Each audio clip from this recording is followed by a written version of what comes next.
MPSC किंवा UPSC याचा अभ्यास करताना एक वाक्य आहे, you are never too early, you are never too late.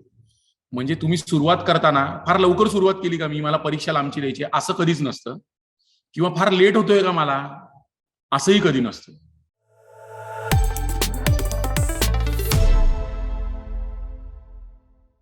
माझं इंट्रोडक्शन देतो मी. माझं नाव तेजस किरण समेळ, उपजिल्हाधिकारी 2010 बॅच. सध्या माझी पोस्टिंग मुंबई शहर, कलेक्टर ऑफिस मुंबई शहर येथे आहे. सक्षम प्राधिकारी बृहन्मुंबई असं पदाचं नाव आहे माझ्या. आणि महत्वाचं म्हणजे मी या इन्स्टिट्यूटचा स्टुडंट आहे. 2010 साली आमची पोस्टिंग झाली, पण आमची परीक्षा होती 2006ची. 2007 पासून मी या इन्स्टिट्यूटमध्ये येत होतो. तुकाराम जाधव सरांच्या बऱ्यापैकी मला गायडन्स मिळाला आणि मी नक्कीच सांगू शकतो का त्यांच्या गायडन्समुळेच मी फर्स्ट अटेम्प्ट डेप्टी कलेक्टर झालो. आपलं हे जे सेशन आहे ते इंटरव्ह्यू संदर्भातलं आहे, डूज अँड डोंट्स. म्हणजे इंटरव्ह्यू मध्ये काय करावे नाही असं. पण मी तुम्हाला थोडक्यात म्हणजे तुमची लेखी परीक्षा जी आहे त्याच्या संदर्भात एक 5 मिनिटं तुम्हाला सांगतो. माझा अनुभव, जो मी अभ्यास करताना जो चांगला अनुभव मला आला, ज्याचा मला फायदा झाला पुढे जाऊन परीक्षा देते वेळेस आणि इंटरव्ह्यू देते वेळेस अर्थातच, त्याचा एक 5 मिनिटात मी तुम्हाला उल्लेख करून सांगतो. सर्वप्रथम तुम्ही अभ्यास सुरू करताना प्रीचा पहिले आणि नंतर मेन्सचा, म्हणजे प्री क्लिअर झालो तर मेन्स करीन किंवा प्री झाल्यानंतर मेन्सचा अभ्यास करीन असं न करता मेन्सचा अभ्यास सर्वात पहिले केला पाहिजे. मेन्सचा जर तुम्ही अभ्यास केला तर तुमचा प्रीचा जवळजवळ 85-90% सिलेबस कव्हर होतो. तो 2010ची परिस्थिती अशी होती. मोस्ट प्रॉबेबली तरी मेन्सचा अभ्यास हा वाढीव असतो, त्याचा प्रीचा पार्ट सगळा कव्हर होतो तुमचा.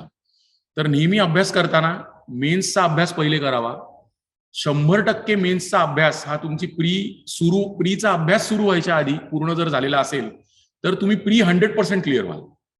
नो डाऊट, जर मेन्सचा अभ्यास 100% झालेला असेल तर त्याचा फायदा होऊन प्री 100% तुम्ही क्लिअर व्हाल. तर अभ्यास सुरू करताना नेहमी मेन्सचा पहिले सुरू केला पाहिजे.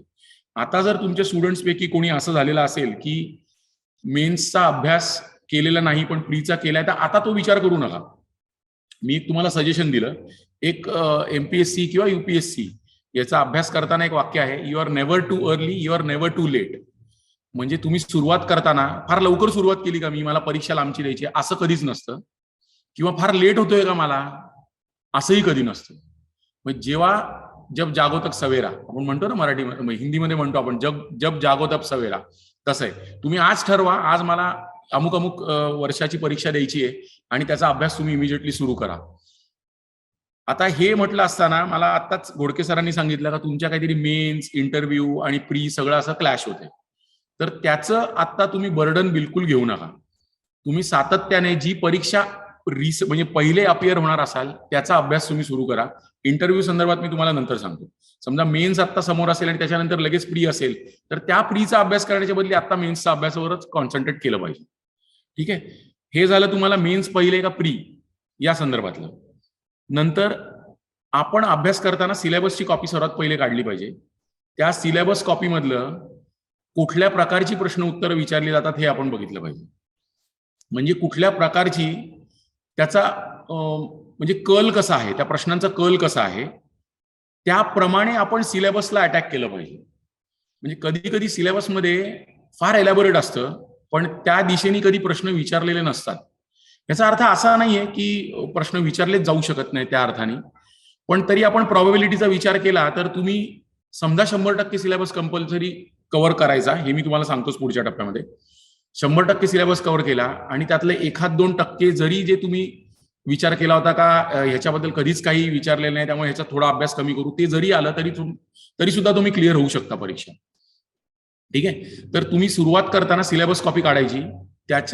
त्या सिलेबस कॉपी मधले कुठल्या अनुषंगाने तुम्हाला प्रश्न आलेले आहेत हे मागच्या क्वेश्चन पेपर्स मध्ये चेक करायचं आणि त्याच्यानंतर तो सिलेबस हातात घेऊन अभ्यास सुरू केला पाहिजे.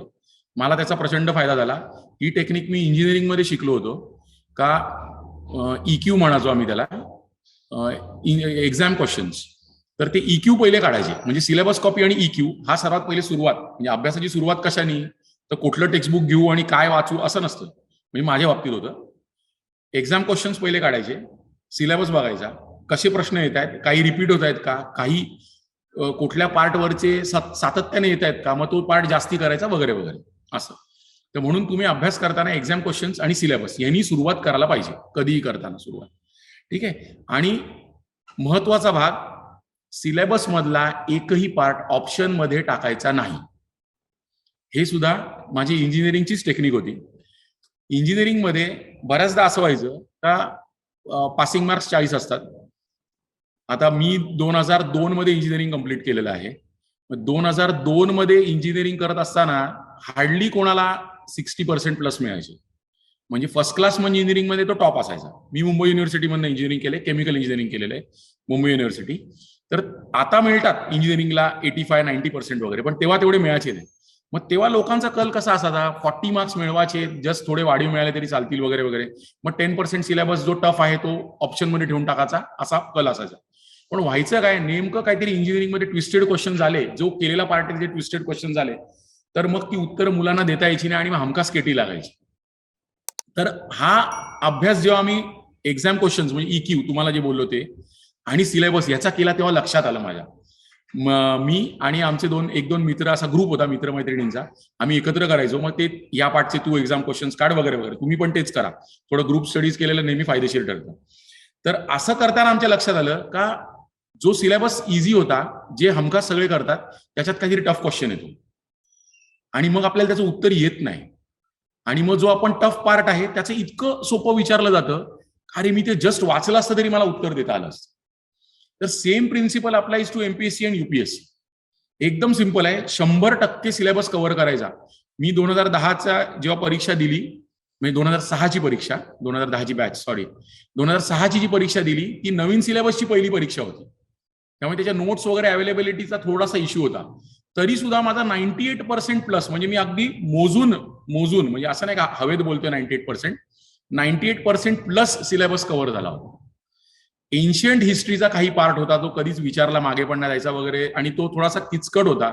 हिस्ट्री मला तितका आवडायचं पण नाही, एस्पेशली एन्शियंट हिस्ट्री, म्हणून तो थोडासा पार्ट सोडला होता, थोडासा किंचित. म्हणजे त्यातलं सुद्धा काही बेसिक आलं असतं तर मला ते लिहिता आलं असतं काहीतरी, म्हणजे मुंबईत बोलतात ना फेकाफेक करता आली असती, तसं काहीतरी करता आलं असतं मला.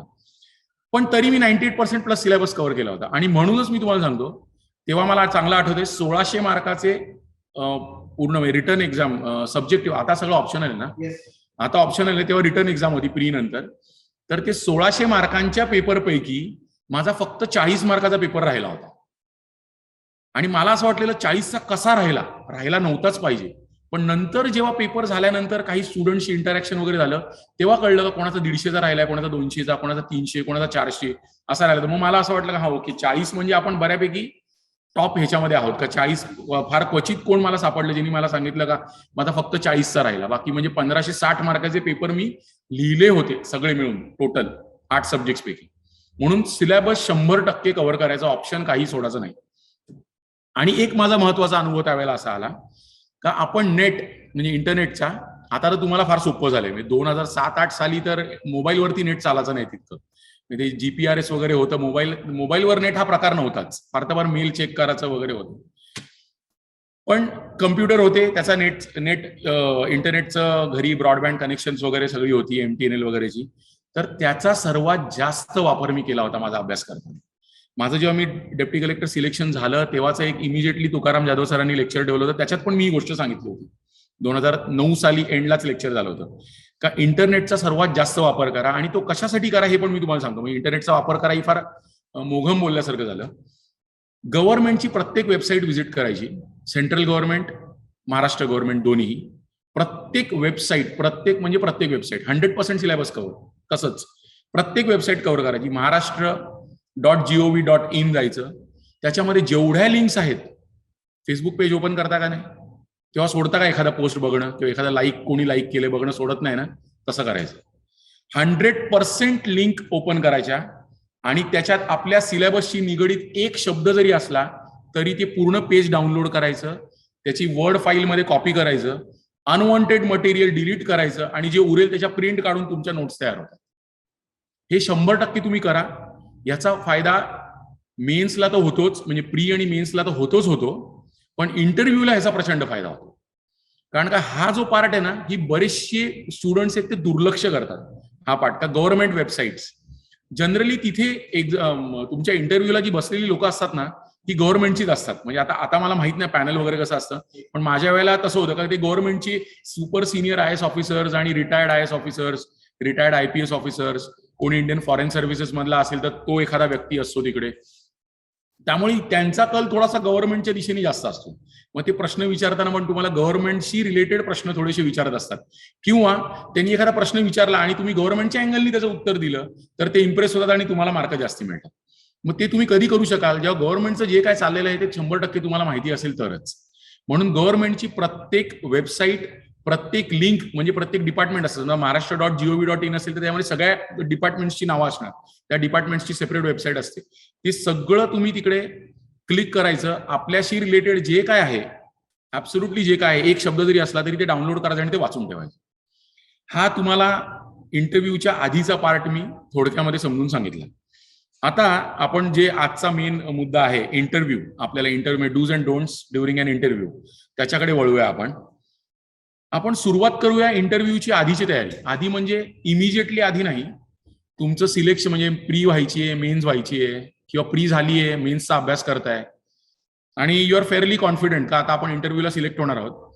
आणि इंटरव्ह्यूची तयारी ही साईड बाय साईड, म्हणजे तसं तर मला वाटतं का इंटरव्ह्यूची तयारी ही आयुष्यभर सुरू असते. हा, मी तुम्हाला सांगायचं विसरलो का मी BE chemical from Mumbai university केलं हे मगाशी सांगितलं.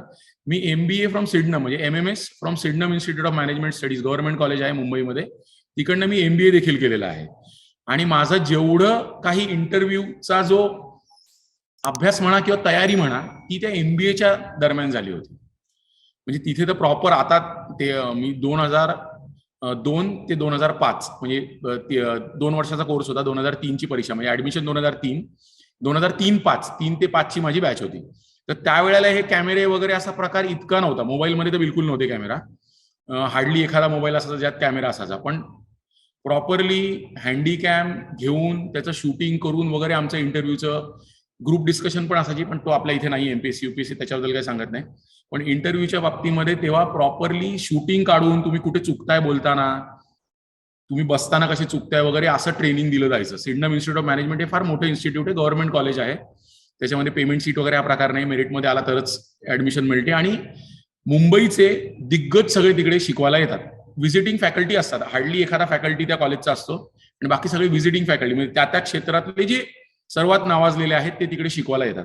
हे तुम्हाला बॅकग्राऊंड का सांगितली, कारण का मी जे तुम्हाला इंटरव्ह्यूच्या टेक्निक्स किंवा काय जे मला जे वाटलं ते जे तुम्हाला जे सांगतोय हे प्रोफेशनल लोकांकडनं शिकलेलं पार्ट आहे तो सगळा. त्याच्यामुळे तुम्ही हे अवलंबा, तुमचं नुकसान नक्की होणार नाही. शेवटी म्हणजे ऍक्च्युली मी ते या सेशनची सुरुवातच करायला हवी होती त्या वाक्याने, ऐकावे जनाचे करावे मनाचे. हे माझा तर नियम तसाच होता. मी सगळीकडनं ऐकून घेणार सगळ्यांचं, मग माझ्या डोक्याला जे पटेल ते मी करणार. कारण का मग ते करताना आपल्याला एक कॉन्फिडन्स असतो, स्पेशली इंटरव्ह्यूच्या बाबतीमध्ये. आता एक उदाहरण सांगतो, तुम्ही बघितलं असेल माझे हात खूप हलत आहेत. मी एका ठिकाणी मॉक इंटरव्ह्यू द्यायला गेलो होतो, एकच दिवस गेलो, त्यानंतर गेलो नाही, कारण मला लक्षात आलं का मला त्यांच्यापेक्षा जास्त माहिती. नाव वगैरे सांगणार नाही तुम्हाला कोणाचं. तर त्यांनी मला सांगितलं तुझे हात खूप हलतात. पण मला असं वाटलं का जर मी ते हात न हलवण्यावरती कॉन्सन्ट्रेट केलं तर मला जे उत्तर देते त्याच्यावर मी कॉन्सन्ट्रेट नाही करू शकणार. म्हणून माझ्या इंटरव्ह्यूच्या वेळेला मला नॅचरली जसे हात हलवता येत होते, जसं मी करायचो तसंच मी करत राहिलो शेवटपर्यंत. आणि मला मार्क भरपूर मिळाले. मार्क किती मिळाले एंडला सांगेन तुम्हाला. तर मला मार्क भरपूर मिळाले. म्हणजे कोकण डिव्हिजन मध्ये तर मी हायएस्ट होतो आणि माझं सिलेक्शन पण झालं डेप्टी कलेक्टर. म्हणजे मी जे अवलंबलेलं ते बऱ्यापैकी सक्सेसफुल झालं असं म्हणता येईल मला. त्यामुळे ऐकावे जनाचे करावे मनाचे. पण एकदमच चुकीचं तुम्ही करताय का नाही हे तुम्हाला समोरच्याचं ऐकल्यावर पण लक्षात येतं. त्यामुळे सगळं ऐकून घ्यायला कधी मागे पडू नका. सगळ्यांचं ऐकून घ्या, पण शेवटी तुमच्या डोक्याला जे पटतं ना तेच करा, एस्पेशली इंटरव्ह्यूच्या बाबतीमध्ये. कारण का इंटरव्ह्यू हा पूर्णपणे कॉन्फिडन्सचा खेळ आहे. जर तुम्हाला एखादी गोष्ट करताना तो आत्म कॉन्फिडन्स नसेल ना का मला करता येईल का नाही किंवा हे बरोबर आहे का चुकीचं आहे, तर मग जे तुम्ही कराल ते चुकीचंच होणार आहे 100%. पण तुम्ही जर एखादी थोडीफार वर खाली 19-20 आपण जे म्हणतो 19-20 करत असाल आणि जरी तुम्ही ते इंटरव्ह्यूला केलं आणि बाकी सगळं कॉन्फिडेंटली केलं ना तर तो इंटरव्ह्यूवर इतकं निगेटिव्हली ती गोष्ट घेत नाही. त्यामुळे पुन्हा एकदा ऐकावे जनाचे करावे मनाचे, पण जनाचं ऐका हे विसरू नका. म्हणजे ओव्हर कॉन्फिडंट असणं आणि कॉन्फिडन्स असणं यात फार फरक आहे. कोणाचंच ऐकणार नाही, माझ्या डोक्यात येईल ते मी करील असं नाही करायचं. सगळ्यांचं ऐकून घ्यायचं, 4 पुस्तकं वाचायची, त्यातले जे महत्वाचे आणि आपल्या बुद्धीला पटणारे पॉईंट्स आहेत त्याच्याप्रमाणे आपण वागायचं. ठीक आहे. तर मी सांगितल्याप्रमाणे इंटरव्ह्यूची तयारी ही फार म्हणजे अगदी कॉलेज शाळेपासून सुरू होत असते. शाळेमध्ये वक्तृत्व स्पर्धा एखादा करणारा असतो, त्याला बोलण्याची ढपच वेगळी असते त्याची. म्हणजे तो भाषण न करता ते संभाषण असतं. म्हणजे आपल्याकडे पॉलिटिकल नेते बाळासाहेब ठाकरे होऊन गेले किंवा असे अनेकसे नेते आर आर पाटील होऊन गेले. तर ते आताच्या याच्यामध्ये असे बरेचसे नेते, नेत्यांची नावं नाही घेत मी, का ते असं भाषण करतात असं नाही वाटत, ते संभाषण करतात असं वाटतं. म्हणजे समोरच्याशी इंटरॅक्शन असं ग्रुपमध्ये बसलो आणि गप्पा मारतात असं वाटतं. तर ती technique over a period of time develop होते, असं अचानक डेव्हलप नाही होऊ शकत. पण तरी सुद्धा त्यातलं आपल्याला जे साध्य करता येईल कमीत कमी वेळेमध्ये ते आपण केलं पाहिजे. तर हे करताना एक 2-3 मुद्दे सांगतो जे तुम्ही असं सातत्याने केले पाहिजे. म्हणजे जस्ट आधी नाही, 1 महिना आधी किंवा मी तसं ते म्हणजे मी सकाळी उठूनच लवकर उठून मी मुंबईवरनं आलो. त्याच्या आधी जस्ट एक उठून 15 मिनिटं मी पॉईंट्स नोट डाऊन केले. असं काय कुठला मिस नको व्हायला. तर त्यातला एक महत्वाचा पॉईंट आहे, जर तुम्ही योगा किंवा ध्यान साधना अशी कुठली, म्हणजे तुम्हाला एखाद्या वेळा असं वाटेल का, म्हणजे मला तेव्हा वाटायचं म्हणून मी तुम्हाला सांगतोय, हे योगा किंवा ध्यान साधना करून काही होत नाही. मी तर कधी केली नव्हती. मी आता गेले 3-4 वर्ष करायला लागलो. आणि स्पेशली कोविड दरम्यान बऱ्यापैकी वेळ मिळाला म्हणून मग ते जास्त झालं. पण त्याचा डेफिनेटली फायदा होतो. म्हणजे योगा किंवा ध्यान साधना आपण केली तर आपण जे काम करतोय ना त्याच्यावरती कॉन्सन्ट्रेशनची म्हणजे फार आपलं प्रमाण वाढतं कॉन्सन्ट्रेशनचं. जर तर जर तुम्ही ते करत नसाल तर ते करायला सुरुवात करा. फार कॉन्सन्ट्रेशन लेवल आपली वर जाते, आपण शांत होतो. माझा स्वभाव तर फार बडबड आहे, असा गडबड गोंधळ करणार आहे. पण मला त्याच्यानंतर जाणवलं का आपण स्वतः खूप शांत झालो. माझ्या ऑफिसमध्ये बोलले, साहेब काय तुम्ही सध्या शांत आहात एकदम, बडबड कमी झाली. म्हणजे एकदम काय कमी नाही झाली, पण जी काय कमी झाली ती थोडीफार इफेक्ट दिसला. म्हणजे त्याचा काहीतरी इफेक्ट होतो एवढं नक्की. तर योगा ध्यान साधना असं काहीतरी आपण कॉन्सन्ट्रेशन एक्सरसाइजेस नक्की केल्या पाहिजे. इंटरव्ह्यू मध्ये त्याचा डेफिनेटली फायदा होतो. आता तुम्ही ज्या पोस्टला अपिअर होणार आहात ना त्याची माहिती बऱ्यापैकी आधी गोळा करायला सुरुवात करा. म्हणजे ते गरजेचं आहे, कारण इंटरव्ह्यूवर हा प्रश्न बऱ्यापैकी विचारतात. म्हणजे समजा आता मला सरांनी सांगितलं, गोडके सरांनी, की आता डीवायएसपी डेप्टी कलेक्टरच्या पोस्ट या परीक्षेला नाहीयेत, पण पुढच्या परीक्षेत देणार तुम्ही, डेफिनेटली रिअपिअर होणार, हे होणारच. तर त्या पोस्टच्या इन्फॉर्मेशन बऱ्यापैकी आधी गोळा करायला सुरुवात केली पाहिजे. ते पाठांतर झालं पाहिजे असं नकोय. ते म्हणजे मला माहिती आहे ती गोष्ट असं. आता जसं मी कल्याणला राहतो, कल्याणहून मुंबईला मी जातो, तर मी ट्रेननी जातो. तर ट्रेननी कसं जायचं हे मला पाठ करायची गरज नाही, कारण मी 95 सालापासून ट्रेनमध्ये ट्रॅव्हल करतो. 1995 पासून, 10वीत असल्यापासून.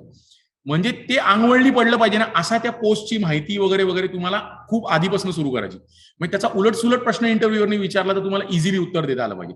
अभ्यास म्हणून, पाठांतर म्हणून करायचं नाही. हा मला तोटा झाला, मला काहीच माहिती नव्हती आणि त्यांनी मला जेव्हा प्रश्न विचारला तर थोडासा मी बुचकळ्यात अडकलो होतो त्याच्यामध्ये, पण ते निभावून नेलं त्यावेळेला.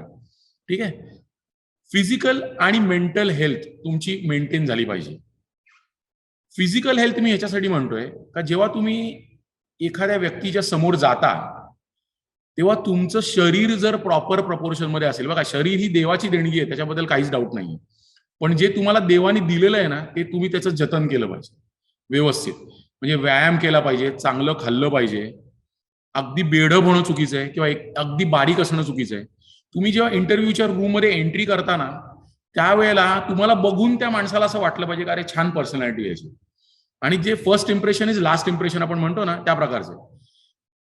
तसं जर तुम्हाला एक इम्प्रेशन पहिलं पाडायचं असेल ना तर त्याची तयारी ही वर्षानुवर्ष असते. म्हणजे निदान 60 महिने वर्षभर तर आधी करावंच लागतं. तर तुम्ही आत्ता जर करत नसाल तर एक कुठला तरी व्यायाम अगदी नक्की सुरू करा. सूर्यनमस्कार किंवा जोर हे सुरू करा. खांदे व्यवस्थित प्रपोर्शन तुमचं राहिलं पाहिजे. तुम्हाला एखाद वेळ असं वाटेल का हे सगळं वायफळ आहे. एक नॅचरल ह्युमन टेंडन्सी असते का एखादा चांगला दिसणारा व्यक्ती असेल, म्हणजे दिसणं म्हणजे मी तुम्हाला गोरं किंवा नाक सरळ डोळे असं नाही म्हणत मी तुम्हाला, शारीरिकदृष्ट्या वेल प्रपोर्शन शरीर जे तुमच्या हातात आहे तुमचं करणं ते सगळं, जर तसं तुमचं शरीर आणि सगळं व्यवस्थित असेल तर त्याचा डेफिनेटली इंटरव्ह्यू मध्ये फायदा होतो. हे तुम्ही फिजिकल व्यवस्थित केलं पाहिजे. मेंटल हेल्थ जसं तुम्हाला सांगितलं, योगा, तुम्ही शांत चित्ताने राहणे वगैरे वगैरे, ही हॅबिट इनकल्केट केली पाहिजे तुम्ही. म्हणजे ते इंटरव्ह्यू पुरतं मी करीन, त्या अर्ध्या तासापुरतं किंवा 40 मिनिटापुरतं मी करीन असं शक्य नसतं. ते तुम्हाला सवय झाली पाहिजे आणि ही कालांतराने सवय डेव्हलप होते. त्यामुळे शांत राहण्याची ही तुम्ही हॅबिट डेव्हलप करायला हवी. एखादा छंद जोपासला पाहिजे जर नसेल तर, आणि इंटरव्ह्यू पुरता खोटा छंद तर बिलकुल जोपासला नाही. इंटरव्ह्यू पुरतं मी हा छंद करीन आणि मग मी ते इंटरव्ह्यूला सांगेल असं नाही केलं पाहिजे. जे जेन्युइनली तुम्हाला आवडतं ते तुम्ही केलं पाहिजे. नाही आवडलं तर ठीक आहे, लेट इट गो. पण प्रत्येक माणसाला आयुष्यात काही ना काही करावं असं वाटत, म्हणजे आता मला जसं प्रोग्राम्स अरेंज करायला आवडायचं, म्हणजे मला हे नंतर लक्षात आलं का तो एक माझा फार पॉझिटिव्ह पॉईंट होता.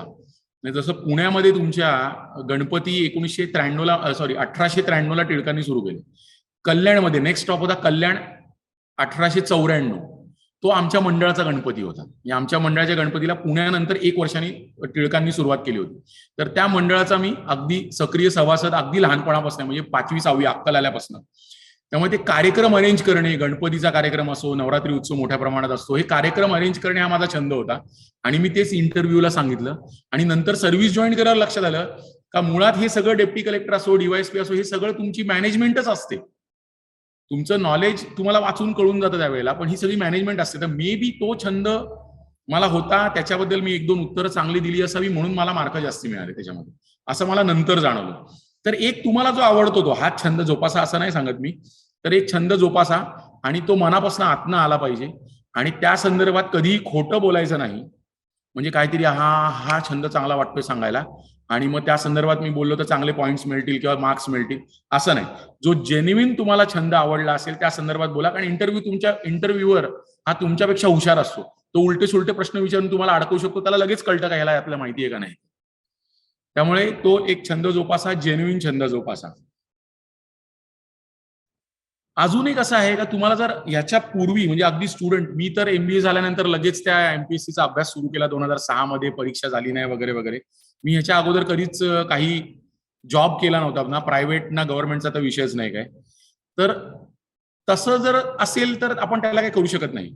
पण जर तुमच्यापैकी कोणी कधीतरी जॉब केला असेल तर त्या जॉब मधली जी चांगली एक्झाम्पल्स असतील ना, किंवा जर आता जॉब करत असाल तर तिथे असं काहीतरी काम करायला सुरुवात करा ज्यातनं तुम्हाला गव्हर्नमेंट जॉबमध्ये त्याचा फायदा होईल, असा काहीतरी तुम्ही एक त्यातला पार्ट उचला. म्हणजे समजा तुम्ही ऑलरेडी गव्हर्नमेंट जॉबमध्ये असाल तर तुम्ही डेप्टी कलेक्टर पोस्टला टार्गेट करता, तर डेप्टी कलेक्टर काय काम करतो त्याला मदत करायला सुरुवात करा. समजा तुम्ही प्रायव्हेट सेक्टरमध्ये काम करत असाल आणि त्या प्रायव्हेट सेक्टरमध्ये तुम्हाला समजा काय उदाहरण देऊ,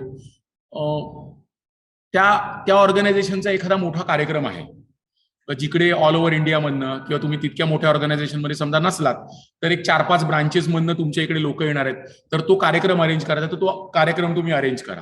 कारण का गव्हर्नमेंटमध्ये गेल्यानंतर पण तुम्हाला सगळं अरेंजमेंट करणं हाच मेन गाभा आहे गव्हर्नमेंटचा. मॅनेज करणं, लोकांना मॅनेज करणं, ऑफिसर लेवलला लोकांना मॅनेज करणं हेच महत्वाचं आहे.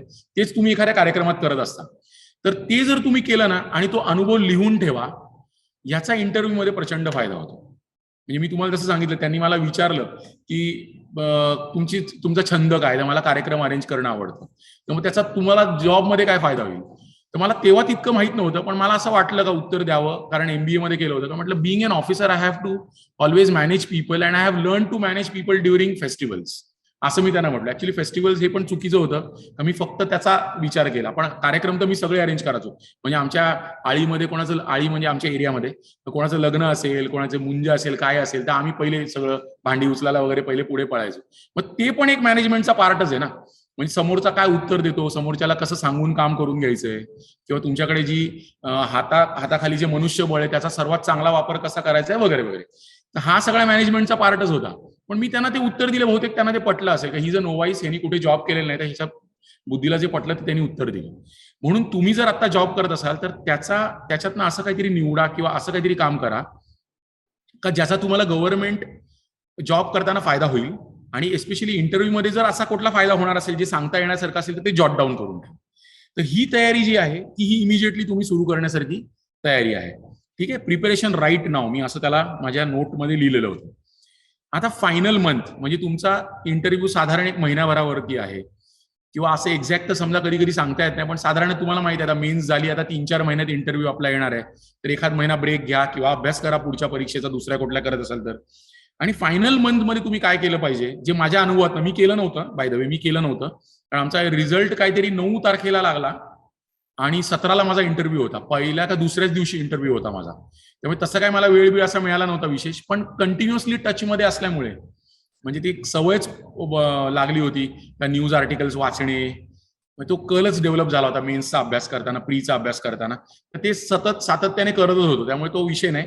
पण जे मला जाणवलं आपण काय केलं पाहिजे, आता रिडिंग न्यूजपेपर्स अँड मॅगझिन्स थोडा प्रश्नचिन्ह आहे. लेटेस्ट एखादा एडिशन आला असेल नेमकंच इंटरव्ह्यूच्या आधी तर ते मॅगझिन वाचा. पण न्यूजपेपर हे शेवटचे 1.5-2 महिने 2.5 महिने वाचलेच पाहिजेत. आणि आता म्हणजे 2007-8 मध्ये इलेक्ट्रॉनिक मीडिया तितका म्हणजे प्रगत नव्हता म्हणण्यापेक्षा तितकं काय असं अग्रेसिव्हली न्यूज दाखवायचं असं नव्हतं. इलेक्ट्रॉनिक मीडिया म्हणजे हे तुमचे टीव्ही चॅनल सगळे, पण त्यावेळेला न्यूजपेपर चालायचे, मग मी ते न्यूजपेपर वाचायचो. तर आता तुम्हाला इलेक्ट्रॉनिक मीडिया आणि न्यूजपेपर हे दोन्ही बघितलं पाहिजे. एकच न्यूजपेपर, एकच इलेक्ट्रॉनिक मीडिया म्हणजे एकच चॅनल हा बघू नका. व्हरायटी हवी थोडीशी. कारण का शेवटचे 1-1.5-2 महिने जे ज्वलंत विषय असतात ना, ते इंटरव्ह्यूला विचारले जातात. तर त्या विषयांचा आपल्याला एकदम व्यवस्थित अभ्यास पाहिजे.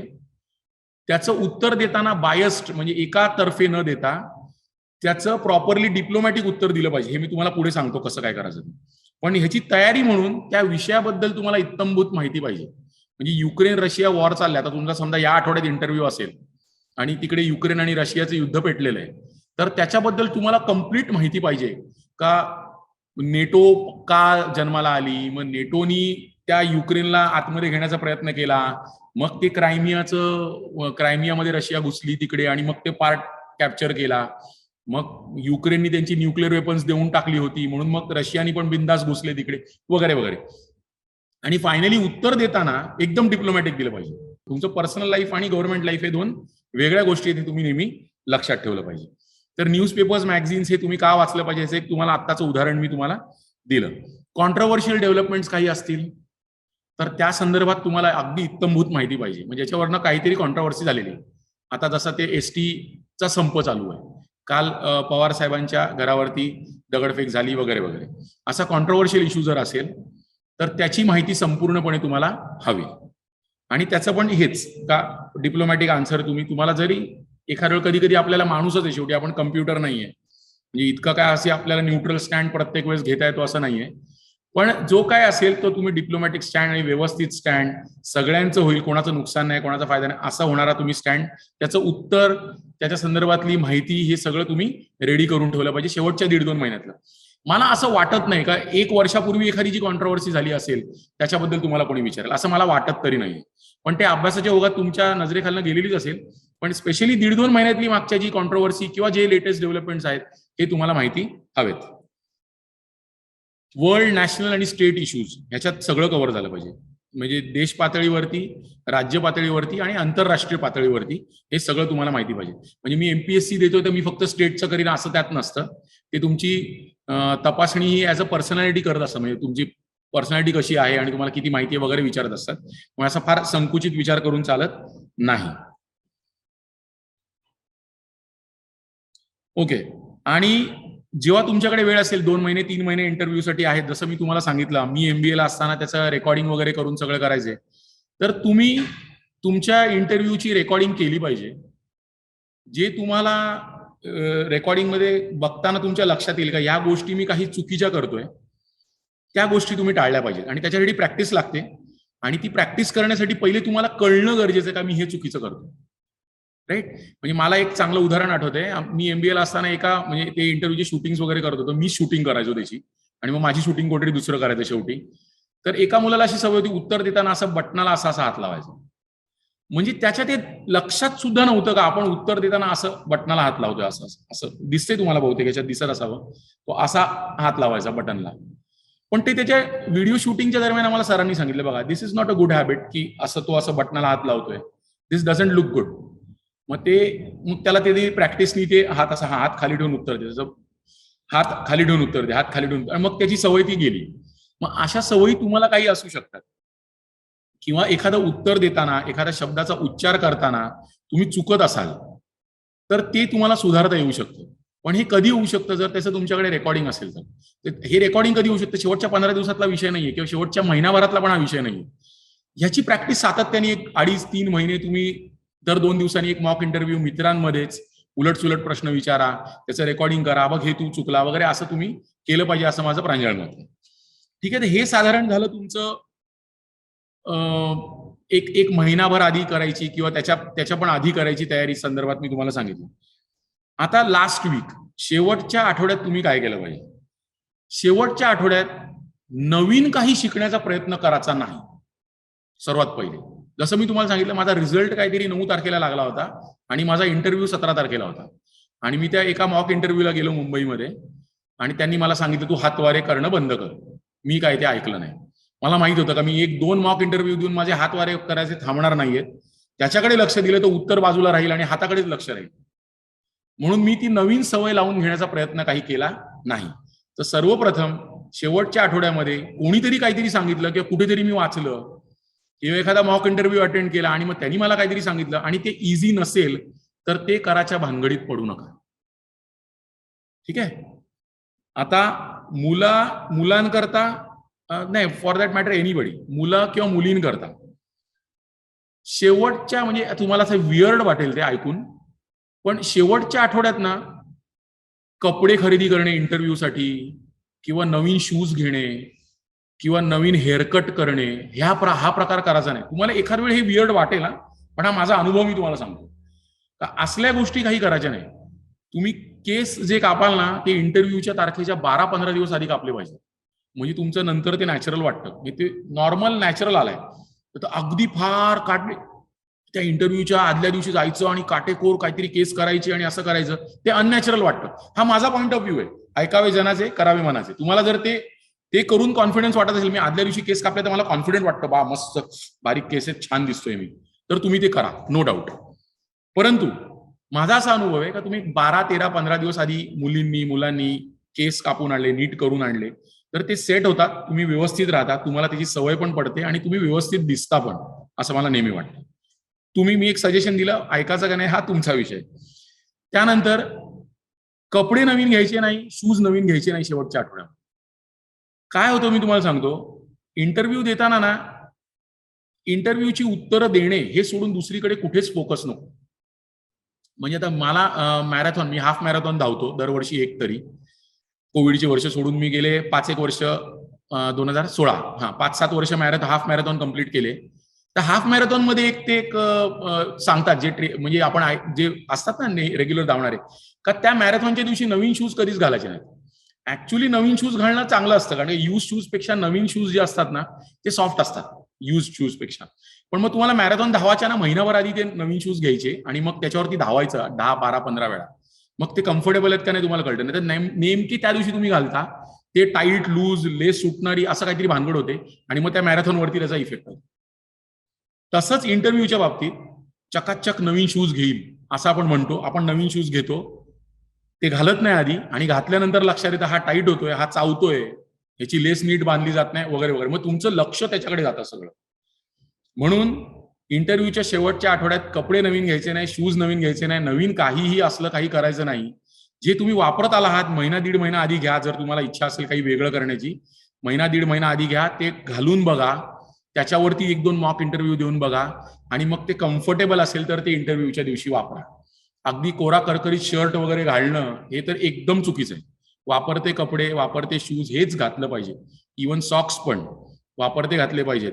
महिलांनी साडी, पंजाबी ड्रेस घालणार असतील तर ते, किंवा काही क्लिप्स लावतात वगैरे वगैरे, हे सगळं वापरतं केलं पाहिजे. हा माझा पॉईंट ऑफ व्ह्यू आहे. तुम्हाला जर ते योग्य वाटलं तरच तुम्ही ऐका ते. ठीक आहे. ह्या गोष्टी सगळ्या तुम्ही लास्ट वीक मध्ये अवॉइड करायच्या आणि करायच्या, या 2 गोष्टी सांगितल्या. आणि एस्पेशली लास्ट वीक मध्ये काही नवीन कॉन्ट्रोवर्सी इरप्ट झाली असेल, जसं महिनाभराची सांगितली, तर तिच्यावरती एकदम व्यवस्थित अभ्यास करणं गरजेचं. लास्ट मंथ मध्ये कॉन्ट्रोवर्सी किंवा काही विषय किंवा नवीन काही झालं असेल, घडामोडी, जागतिक घडामोडी किंवा काही महत्वाचं घडलं असेल तर त्याच्याबद्दल माहिती असणं तुमचं गरजेचं आहे. शेवटचे 2 दिवस म्हणजे आता 2 दिवसांनी इंटरव्ह्यू आहे माझा. आज शनिवार आहे, सोमवारी माझा सकाळी इंटरव्ह्यू आहे. शनिवार आणि रविवार काय केलं पाहिजे? शांत राहिलं पाहिजे, सर्वात महत्वाचं. काहीही नवीन करायचं नाही. गुड मेंटल स्टेटमध्ये राहिलं पाहिजे. एखादा व्यक्ती तुम्हाला आवडत असेल तर त्या व्यक्तीच्या सानिध्यात राहा. शक्य असल्यास फक्त शांतपणे घरी बसून राहा. तुमची आवडती जी गोष्ट असेल ती करा. जे काही आवडतं तुम्हाला, झाडांना, आता मला किचन गार्डन आहे माझ्याकडे, मला आवडतं संध्याकाळी 1-1.5 तास त्याच्यात, सकाळी 1-1.5 तास त्याच्यात, तर ते केलं पाहिजे. त्यांनी माणूस शांत राहतो आणि गडबड गोंधळ डोक्यात होत नाही आणि तेच गरजेचं आहे इंटरव्ह्यू मध्ये. तयारी तर तुमची सगळी झालेली असते. शेवटच्या 2 दिवसात तुम्ही फार काय एन्सायक्लोपीडिया वाचून सगळे उत्तर देणार आहात असं तर बिलकुल नसतं. जे येतंय तेच नीट सांगितलं पाहिजे. म्हणून शेवटचे 2 दिवस सर्वात पहिले एकदम शांत राहायचं. याचीच करॉलरी, एखादा व्यक्ती जर आवडत नसेल, एखादी गोष्ट करणं जर आवडत नसेल, ते बिलकुल करायचं नाही. त्या व्यक्तीच्या बिलकुल जवळ जायचं नाही. राग येईल असं काही करायचं नाही. या फार महत्वाच्या गोष्टी आहेत. चिडचिड होईल असं काहीच करायचं नाही. एखादा व्यक्ती घरचा किंवा बाहेरचा असो, त्याच्याशी तुमचं पटत नसेल तर त्याच्यापासून शेवटचे 2-3 दिवस तुम्ही लांब राहा. कधी कधी असं असतं का त्याला अवॉइड करता येत नाही, तरी जितकं जमेल तितकं तुम्ही अवॉइड करा आणि शांत राहा. ठीक आहे. व्यवस्थित खाणे पिणे हे व्यवस्थित केलं पाहिजे. अननेसेसरी जे ट्राय नाही केलेलं ते काहीतरी वेगळं खाणं किंवा बाहेर जाऊन खाणं हे बिलकुल केलं नाही पाहिजे. नेमकी त्या टायमाला काहीतरी बाधा होते आणि मग गडबड होते. मला चांगलं आठवतंय, इंजिनिअरिंगच्या एका परीक्षेच्या आधी मी क्रिकेट खेळायला जायचो, म्हणजे सकाळी 1-1.5 तास खेळायचं आणि त्याच्यानंतर अभ्यास करायचा, म्हणजे माइंड फ्रेश पाहिजे म्हणून. आणि माझ्या हाताला बॉल लागला आणि माझा हात फ्रॅक्चर झाला होता. सुदैवाने माझा डावा हात फ्रॅक्चर झाला होता, म्हणून मला उजव्या हाताने पेपर लिहिता आला. पण त्याच्यानंतर मी ठरवलं का 15-20 दिवस आधी हे खेळणं वगैरे बंद करायचं. वेळ वाया जातो म्हणून असं नाही, पण एखादी इजा होते किंवा असं काय होते आणि मग त्याचा इफेक्ट तुमच्या कामावर होतो.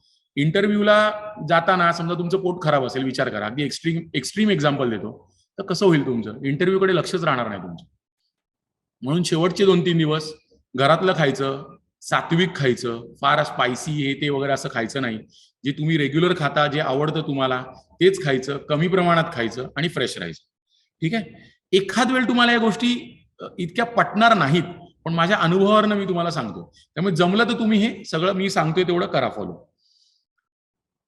झोपलं व्यवस्थित पाहिजे शेवटचे 2 दिवस, एस्पेशली एक दिवस अलीकडचा, म्हणजे सोमवारी समजा तुमचा इंटरव्ह्यू असेल सकाळच्या सेशनमध्ये किंवा फॉर दॅट मॅटर दुपारच्या सेशनमध्ये, सोमवारी जर इंटरव्ह्यू असेल तर रविवारी रात्री झोप लागण्याची शक्यता फार कमी असते.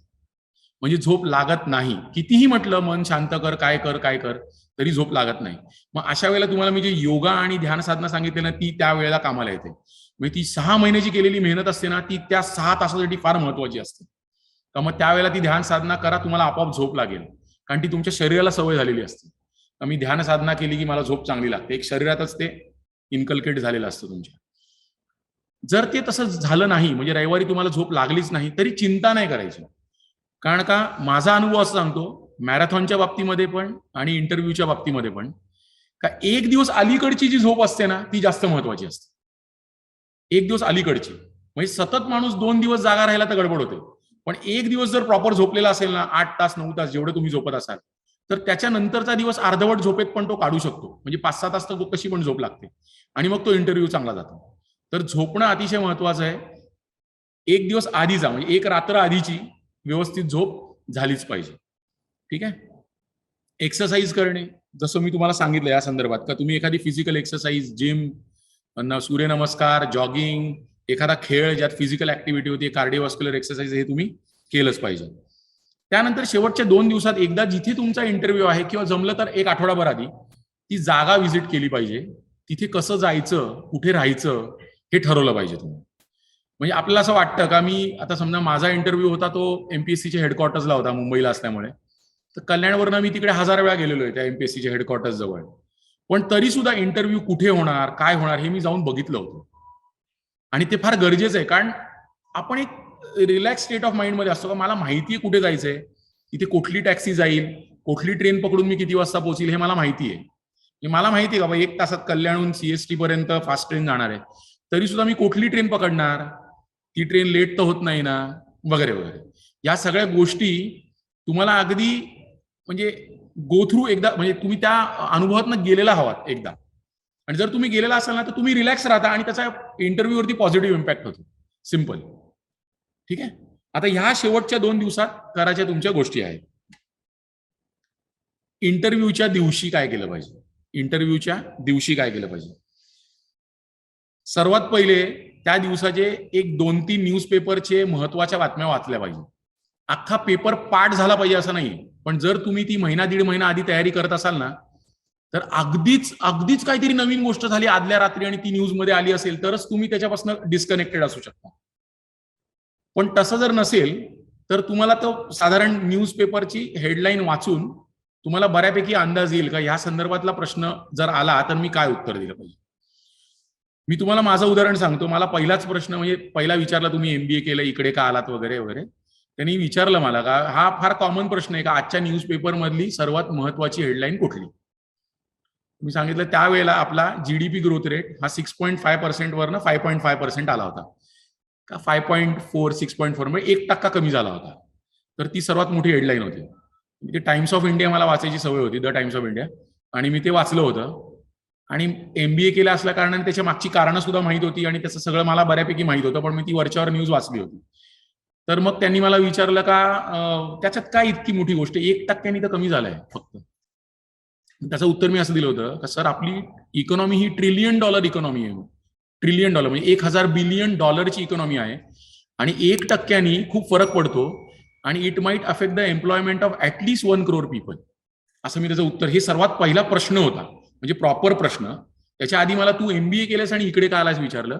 मी त्यांना सांगितलं प्रायव्हेट सेक्टरमध्ये तितकं मला जॉब सॅटिस्फॅक्शन मिळणार नाही. मला एक्सपेक्टेड होता हा प्रश्न, का MBA केलेला व्यक्ती इकडे कशाला, आणि ते पण मुंबईमध्ये राहणारे तर फार लोक जात नाहीत. इझिली जॉब मिळतो प्रायव्हेट सेक्टरमध्ये, सिडनममध्ये तर फारच इझिली मिळून जातो, चांगल्या कॉर्पोरेट कंपनीमध्ये वगैरे वगैरे.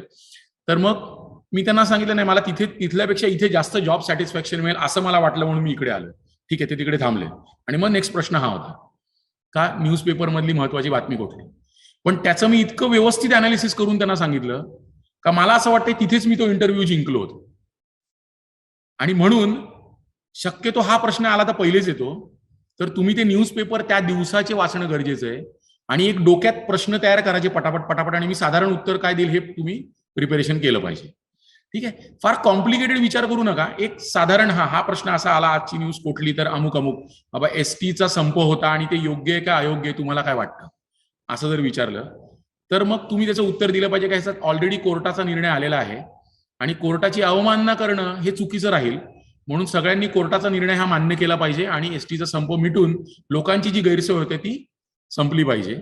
एखादा वेळा असा क्रॉस क्वेश्चन येऊ शकतो तिकडनं समोरून का मग ST कर्मचाऱ्यांचं नुकसान होतं त्याचं काय, त्याच्या संदर्भात पण गव्हर्नमेंटने विचार केला पाहिजे आणि त्यांचं म्हणणं ऐकून जो सर्वात सोपा मार्ग आहे तो काढला पाहिजे, जो सर्वात चांगला मार्ग आहे तो काढला पाहिजे. असं तुम्ही बॅलन्स्ड उत्तर दिलं पाहिजे. हे तुम्हाला जस्ट उदाहरण दिलं मी तुम्हाला. तर असं बॅलन्स्ड उत्तर देणं नेहमी इंटरव्ह्यूअरला अपेक्षित असतं. असं बिलकुल बोलून फायदा नाही का ती दगडफेक केली त्यांनी, त्यांची हिंमत कशी झाली, तुमच्यापैकी समजा एखादा कोणतरी असेल त्या पॉलिटिकल पार्टी, त्यांची हिंमत कशी झाली असं दगडफेक करण्याची, पोलिसांनी चांगला चोप दिला पाहिजे त्यांना, असं नसतं बोलायचं इंटरव्ह्यू. तुम्हाला ते पहिली गोष्ट तर वाटलंच नाही पाहिजे तसं, आणि जरी वाटत असेल तर बोललं तर बिलकुल नाही पाहिजे. ठीक आहे, तर असं तुम्ही त्या दिवसाचे न्यूजपेपर 1, 2, 3 वाचून मग ते महत्वाची न्यूज काय असं एक बॅक ऑफ माइंड सकाळी लवकर उठून उत्तरं तयार केली पाहिजे त्या दिवशी. ठीक आहे, तुमचं जे साहित्य असेल म्हणजे कुठला शर्ट पॅन्ट किंवा कुठला पंजाबी सूट किंवा कुठली साडी घालणार हे सगळं आदल्या दिवशी रेडी ठेवलं पाहिजे. कुठला पेन मी खिचाला लावणार हे रेडी ठेवलं पाहिजे. छोटी गोष्ट आहे पण महत्वाची गोष्ट आहे. त्यानंतर शूज कुठले घालणार, सॉक्स कुठले घालणार किंवा मी चप्पल कुठली घालणार हे सगळं रेडी ठेवलं पाहिजे. जर मुली विवाहित महिला असतील तर मी मंगळसूत्र कुठलं घालणार, मी टिकली लावणार का नाही, ती कुठली लावणार, ह्या सगळ्या तयारी करून ठेवली पाहिजे. सकाळी उठून त्याच्यावर विचार करत बसायचा नाही. सकाळी फक्त इंटरव्ह्यू, दुसरं काहीच दिसलं नाही पाहिजे. तर ह्या सगळी तयारी तुम्ही आदल्या दिवशी करून दुसऱ्या दिवशी असं रेडी पोझिशनला पाहिजे. आणि मग त्याच्यात साडीचा रंग थोडा फेंट वाटतो यार, दुसरी घालू का, असा विचार नाही करायचा. जे काय ठरवायचं ते आदल्या दिवशी ठरवायचं आणि सकाळी फक्त ते फॉलो करायचं. त्याच्यात काही किंतु परंतु आणायचे नाही त्या दिवशी सकाळी. ठीक आहे, त्या दिवशी इंटरव्ह्यूच्या ठिकाणी बऱ्यापैकी लवकर पोहोचलं पाहिजे. म्हणजे अर्धा पाऊण तास, 1 तास नाही, चांगलं 2, 2.5, 3 तास आधी पोहोचलं पाहिजे. म्हणजे मेंटल स्टॅबिलिटी मिळते. त्या वातावरणाला आपण आपलं काय म्हणतो त्याला, सिंक्रनाइज होतो आपण इंग्लिशमध्ये म्हणतो. म्हणजे आपलं मन त्या वातावरणाशी रुळून जातं, पूर्णपणे रुळतो आपण त्या वातावरणाला. कुठे बसायचंय, काय करायचं, या रूम मध्ये इंटरव्ह्यू आहे, ओके म्हणजे मी इथे बसीन, मग इथनं उठून तिकडे जाईल, साधारण काय चाललंय, माझ्या आधी समजा 5-10 इंटरव्ह्यू असले तर मग ते कसे जात आहेत, कसे येतात, हे आपण थोडंसं स्टेबल होतो आणि प्रश्नचिन्ह त्या बाबतीत डोक्यात राहत नाही आणि मग तुमचं कॉन्सन्ट्रेशन पूर्णपणे इंटरव्ह्यूवर असतं. आणि मी समजा अर्धा तास आधी पोहोचलो आणि मग कुठे बसायला मिळणार, कुठे करणार, मग तुमचं सगळं लक्ष तिकडे असतं पण इंटरव्ह्यूकडे बिलकुल लक्ष नसतं. तर ह्या गोष्टी झाल्या नाही पाहिजे. लाईट खाल्लं पाहिजे, स्पेशली कार्बोहायड्रेट्स, कर्बोदक. ओके, ते कार्बोहायड्रेट्स, कर्बोदक ही तुम्ही खाल्ली पाहिजे. त्यांनी एनर्जी इझिली मिळते आणि एनर्जीची फार त्यावेळेला गरज असते कारण आपण नर्वस असतो. बाय द वे, नर्वस असणं ही चुकीची गोष्ट नाहीये. इंटरव्ह्यूच्या दिवशी नर्वस असणं ही चुकीची गोष्ट नाहीये. म्हणजे एखाद्याला असं वाटतं का यार मी नर्वस आहे यार, आज काय खरं नाही माझं, तसं नाहीये. नर्वसनेस हा गरजेचा आहे. नर्वसनेसमुळे ना तुमचं कॉन्सन्ट्रेशन फार व्यवस्थित असतं. जो माणूस नर्वस असतो ना त्याचं लक्ष पूर्ण केंद्रित असतं, एवढं मी तुम्हाला ठामपणे सांगतो. उदाहरण क्रिकेटचं देतो मी तुम्हाला. एखादा क्रिकेटर जर म्हणजे टेस्ट मॅच मध्ये एखादा जर टेंटेटिव्हली खेळत असेल ना 1-2 टेस्ट मॅच आधी, तर तो एखाद्या महत्वाच्या मॅच मध्ये फार चांगला खेळतो. आणि एखादा जर तो 2 टेस्ट मॅच आधी चांगला खेळलेला असेल ना, तर तो महत्वाच्या टेस्ट मॅचला लवकर आउट होतो किंवा बॉलिंग चुकीची टाकतो किंवा फिल्डिंग चुकतो, असं होतं कधीतरी.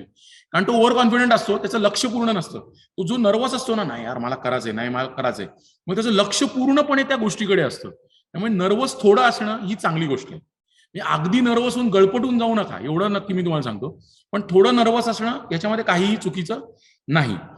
तर तुम्ही व्यवस्थित लाईट स्नॅक खाल्ला पाहिजे, जे तुम्हाला आवडीचं आहे. समजा इडली आवडत असेल तर इडली खावी, कारण ती हलकी असते, पोट डबडबलेलं वाटत नाही, डोकं शार्प चालतं, तुम्हाला इझिली एनर्जी मिळते, बॉडीला इझिली अवेलेबल एनर्जी मिळते. हेवी तर बिलकुल खायचं नाही तुम्ही त्यावेळेला. ठीक आहे. ट्रॅव्हलिंग प्लॅन तुम्ही ऑलरेडी मी तुम्हाला सांगितलं. कॉन्फिडन्सनी जायचं. एक महत्वाची गोष्ट म्हणजे काही अनयुज्युअल करायचं नाही त्या दिवशी. म्हणजे तुम्ही जी नेहमी गोष्ट करत नाही ती गोष्ट स्पेशली मी इंटरव्ह्यूसाठी करीन असं काही करायचं नाही. म्हणजे मला उदाहरण तुम्हाला सांगायचं झालं तर ना, म्हणजे मला रोज सकाळी उठल्यानंतर आंघोळ केल्यानंतर डोक्याला केसांना तेल लावायची सवय आहे. मग समजा इंटरव्ह्यूला जायचं, हा मी जरा व्यवस्थित दिसलो पाहिजे म्हणून आज मी जेल लावतो, असं मनात नाही आणायचं. म्हणजे हे मी तुम्हाला जस्ट उदाहरण दिलं, हे काही असू शकतं. म्हणजे आंघोळ करताना उगीच काहीतरी शॅम्पू करत नाही तर शॅम्पू लावायचा, किंवा सेंट मारत नसेल एखाद्या व्यक्ती तर इंटरव्ह्यूच्या दिवशी मी सेंट मारतो, असं काही अनयुज्युअल करायचं नाही. कारण त्या गोष्टीची ना तुमच्या शरीराला, तुमच्या मनाला मेंटली तुम्हाला सवय नसते आणि मग त्या गोष्टीकडे लक्ष जातं. तर जे तुम्ही वर्षानुवर्ष करत आला आहात ना, त्याच प्रकारे सगळं करायचं. म्हणजे आंघोळीच्या आधी दात घासत असाल तर आंघोळीच्या आधीच दात घासायचे, आंघोळीनंतर दात घासत असाल आणि तेव्हा दाढी करत असाल तर तसंच करायचं. जे तुम्ही रेग्युलरली करत असाल ना ते रेग्युलरली करायचं. म्हणजे तुमचं एक मन शांत राहतं. ही फार महत्वाची गोष्ट आहे. एखाद वेळी तुम्हाला महत्वाची वाटणार नाही आता, पण तुम्ही इंटरव्ह्यू देऊन झाला, ऑफिसर झाला ना, नंतर तुम्हाला आठवेल कारण ही गोष्ट महत्वाची होती म्हणून त्यावेळेला, आणि मी हे नीट केलं म्हणून मला सगळं स्टेबल वाटत होतं आणि सगळं व्यवस्थित झालं म्हणून. तर डोंट डू एनिथिंग अनयुज्युअल. जे तुम्ही युज्युअली करता तसंच केलं पाहिजे. अगदी तसंच्या तसं तुम्ही नॉर्मल कोर्स जसं करता तसं अवलंबलं पाहिजे. ठीक आहे. आता तुम्ही तिकडे इंटरव्ह्यूच्या ठिकाणी पोहोचला आहात. आता तुम्ही आतमध्ये जाणार आहात. तर तुम्ही आतमध्ये जाताना शांत बसलं पाहिजे बाहेर. तुमचं टर्न आल्याशिवाय अति घाई न दाखवता, कुठे जायचंय, किती वाजता चालू होणार, कोणाला तरी विचारत राहा काहीतरी, असल्या भानगडी करायच्या नाही. शांत बसून राहायचं. जेव्हा तुमच्या इंटरव्ह्यूची वेळ येते कोण ना कोण तुम्हाला बोलवायला येतच, काहीच डाऊट नाही त्याच्यामध्ये. तुमच्या हा अरे यार माझी बस सुटली, तसं माझा इंटरव्ह्यू सुटला, असा काही प्रकार नसतो. त्यामुळे तुम्हाला तिथे वेळेत बसवलं जातं, लाईनीत बसवलं जातं, तुम्हाला ते आतमध्ये बोलवणार. त्याच्या बाबतीत निश्चिंत राहायचं आणि 10 वेळा कोणाला विचारायचं नाही, अरे यार घड्याळ बघायचं, अरे ह्याला अर्धा तास लागला, मग ह्याला 15 मिनिटं लागली, मग ह्या 5 मिनिटात आला, मग माझा किती वेळ होईल, असला काही विचार करायचा नाही. ज्याचं त्याच्याबरोबर तुम्ही शांत चित्ताने तिकडे बसून राहायचं. आणि मग जेव्हा इंटरव्ह्यूची वेळ येईल तेव्हा एक डीप ब्रेथ घ्यायची. हे तुम्ही योगा करत असाल तर तुम्हाला फार इझिली जमेल त्या वेळेला. पण जर योगा नसाल करत, बाय चान्स आता कोणाचा इंटरव्ह्यू आलाच असेल जवळ, तर एक दीर्घ श्वास घ्यायचा, होल्ड करून ठेवायचा. ते सेकंद वगैरे तुम्हाला सांगत नाही, ते कॉम्प्लिकेटेड नाही सांगत. दीर्घ श्वास घ्यायचा, होल्ड करायचा एक 4-5 सेकंद आणि मग तो पूर्ण श्वास सोडायचा आणि आतमध्ये जायचं. तुमचं आपोआप मन शांत होतं 100%. आता आत गेल्यानंतर हे तुम्हाला मी क्रोनॉलॉजिकली सांगतो कसं काय करायचं. जोपर्यंत तुम्हाला सांगत नाही ना कोणी बस म्हणून, तोपर्यंत बसायचं नाही. एखाद वेळ तुमच्या कुठल्या तरी मॉक इंटरव्ह्यूला एखादी सर किंवा एखादा तुमचा कलिग सांगेल तुम्हाला का जाऊन बसायचं, काय फरक नाही पडत. पण मला असं वाटतं का तुम्ही समोरच्या व्यक्तीच्या प्रति आदर व्यक्त करत आहात हे त्यांना त्यातनं समजून येतं. म्हणजे अजूनही मी कलेक्टरच्या चेंबरला जातो किंवा आमच्या सेक्रेटरींकडे जातो, म्हणजे अगदी ते कलेक्टर जे आहेत ते मला कधीतरी डेप्टी कलेक्टर होते आणि आम्ही एकत्र जेवलोय किंवा असं केलं तरी सुद्धा मी जाऊन त्यांच्यासमोर पहिले उभाच राहतो आणि त्याच्यानंतर ते जेव्हा सांगतात अरे बस रे, तेव्हा आपण बसायचं. म्हणून इंटरव्ह्यूला आज जाताना सर्वात पहिली जी खुर्ची तुम्हाला दिलेली असेल त्या खुर्चीच्या बाजूला तुम्ही उभं राहायचं. 99.99% त्यातली एखादी व्यक्ती तुम्हाला सांगते बसा आणि मग तुम्ही बसायचं. आता बसताना तुमच्या हातात काहीतरी डॉक्युमेंट्स असणार डेफिनेटली. तुम्ही तुमची म्हणजे आता मी घेऊन जाताना माझं एमबीएची डिग्री, बी केमिकलची डिग्री, मग मला काही स्पर्धांमध्ये बक्षिसं मिळालेली ते सर्टिफिकेट्स वगैरे अशा काही गोष्टी घेऊन गेलो. ते कसं घेऊन जायचं आणि का घेऊन जायचं हे मी तुम्हाला ड्यू कोर्समध्ये सांगतो. तर अशा गोष्टी ज्या असतील ना त्या इमिजिएटली जर टेबल समोर असेल तर टेबलवर ठेवायच्या नाही, त्या तुमच्या हातावर अशा मांडीवर ठेवायच्या. आणि तुम्हाला दिसतंय का नाही मला माहित नाही, मी थोडा मागे होतो. त्या अशा मांडीवर ठेवायच्या. म्हणजे आता हे कागद आहे तुमच्यासाठी जे नोट्स बनवून आणलेत, समजा हे ते कागद आहेत तर ते अशी फर्मली अशी ठेवून स्ट्रेट बसायचं, एकदम स्ट्रेट, असं टेकून किंवा असं पुढे बसलंय, अति इगर, असं नाही बसायचं. स्ट्रेट बसायचं. माझा पाय बहुतेक तुम्हाला दिसत नसेल, पण एक पाय आहे त्या जागी असा आणि एक पाय थोडासा पुढे ठेवायचा. ही तुम्हाला सांगितल्याप्रमाणे एमबीए ला जे आम्हाला प्रोफेशनल लोक शिकवायला यायची त्यांनी मला सांगितलेली गोष्ट आहे. तुम्हाला जर पटली तर तुम्ही करा, पण मला असं वाटतं की ही गोष्ट केली पाहिजे. एक पाय असा पुढे ठेवणं हे म्हणजे ते सायकोलॉजी वगैरेचा जे अभ्यास करतात ना, त्यांचं ते अनालिसिस आहे का माणूस इगर आणि अटेंटिव्ह आहे असं वाटतं. म्हणून एक पाय थोडासा पुढे, एक पाय किंचित मागे आणि स्ट्रेट अपराईट, एकदम अपराईट बसायचं. आणि जर कागद असतील तर ते आपल्या लॅपवर ठेवायचे. ह्याच्यात सुद्धा त्यातला एखादा व्यक्ती जो असतो ना, तो तुम्हाला सांगतो ते कागद ठेवा तुमचे तिकडे म्हणून. तो जर माहीर इंटरव्ह्यूअर असेल तर त्याच्या लक्षात येतं का हे मुद्दामून ठेवलेले आहेत आणि ह्याला इथे ठेवायला सांगितलं पाहिजे. आणि लोक ठेवायला सांगतात. जर नाही सांगितलं तर नो इश्यूज. याच्यात एक खास खळगा तुम्हाला सांगतो. एखादा पॅनलमध्ये अशी लोक असतात का तुम्ही त्या खुर्चीच्या बाजूला उभे राहिले ना, इंटरव्ह्यू तिकडेच स्टार्ट करतात. काय नाव तुमचं? ओके, असं. पण बावचळून नाही जायचं. तुम्ही उभं राहून उत्तरं द्यायची, काही फरक नाही पडत त्याच्यात.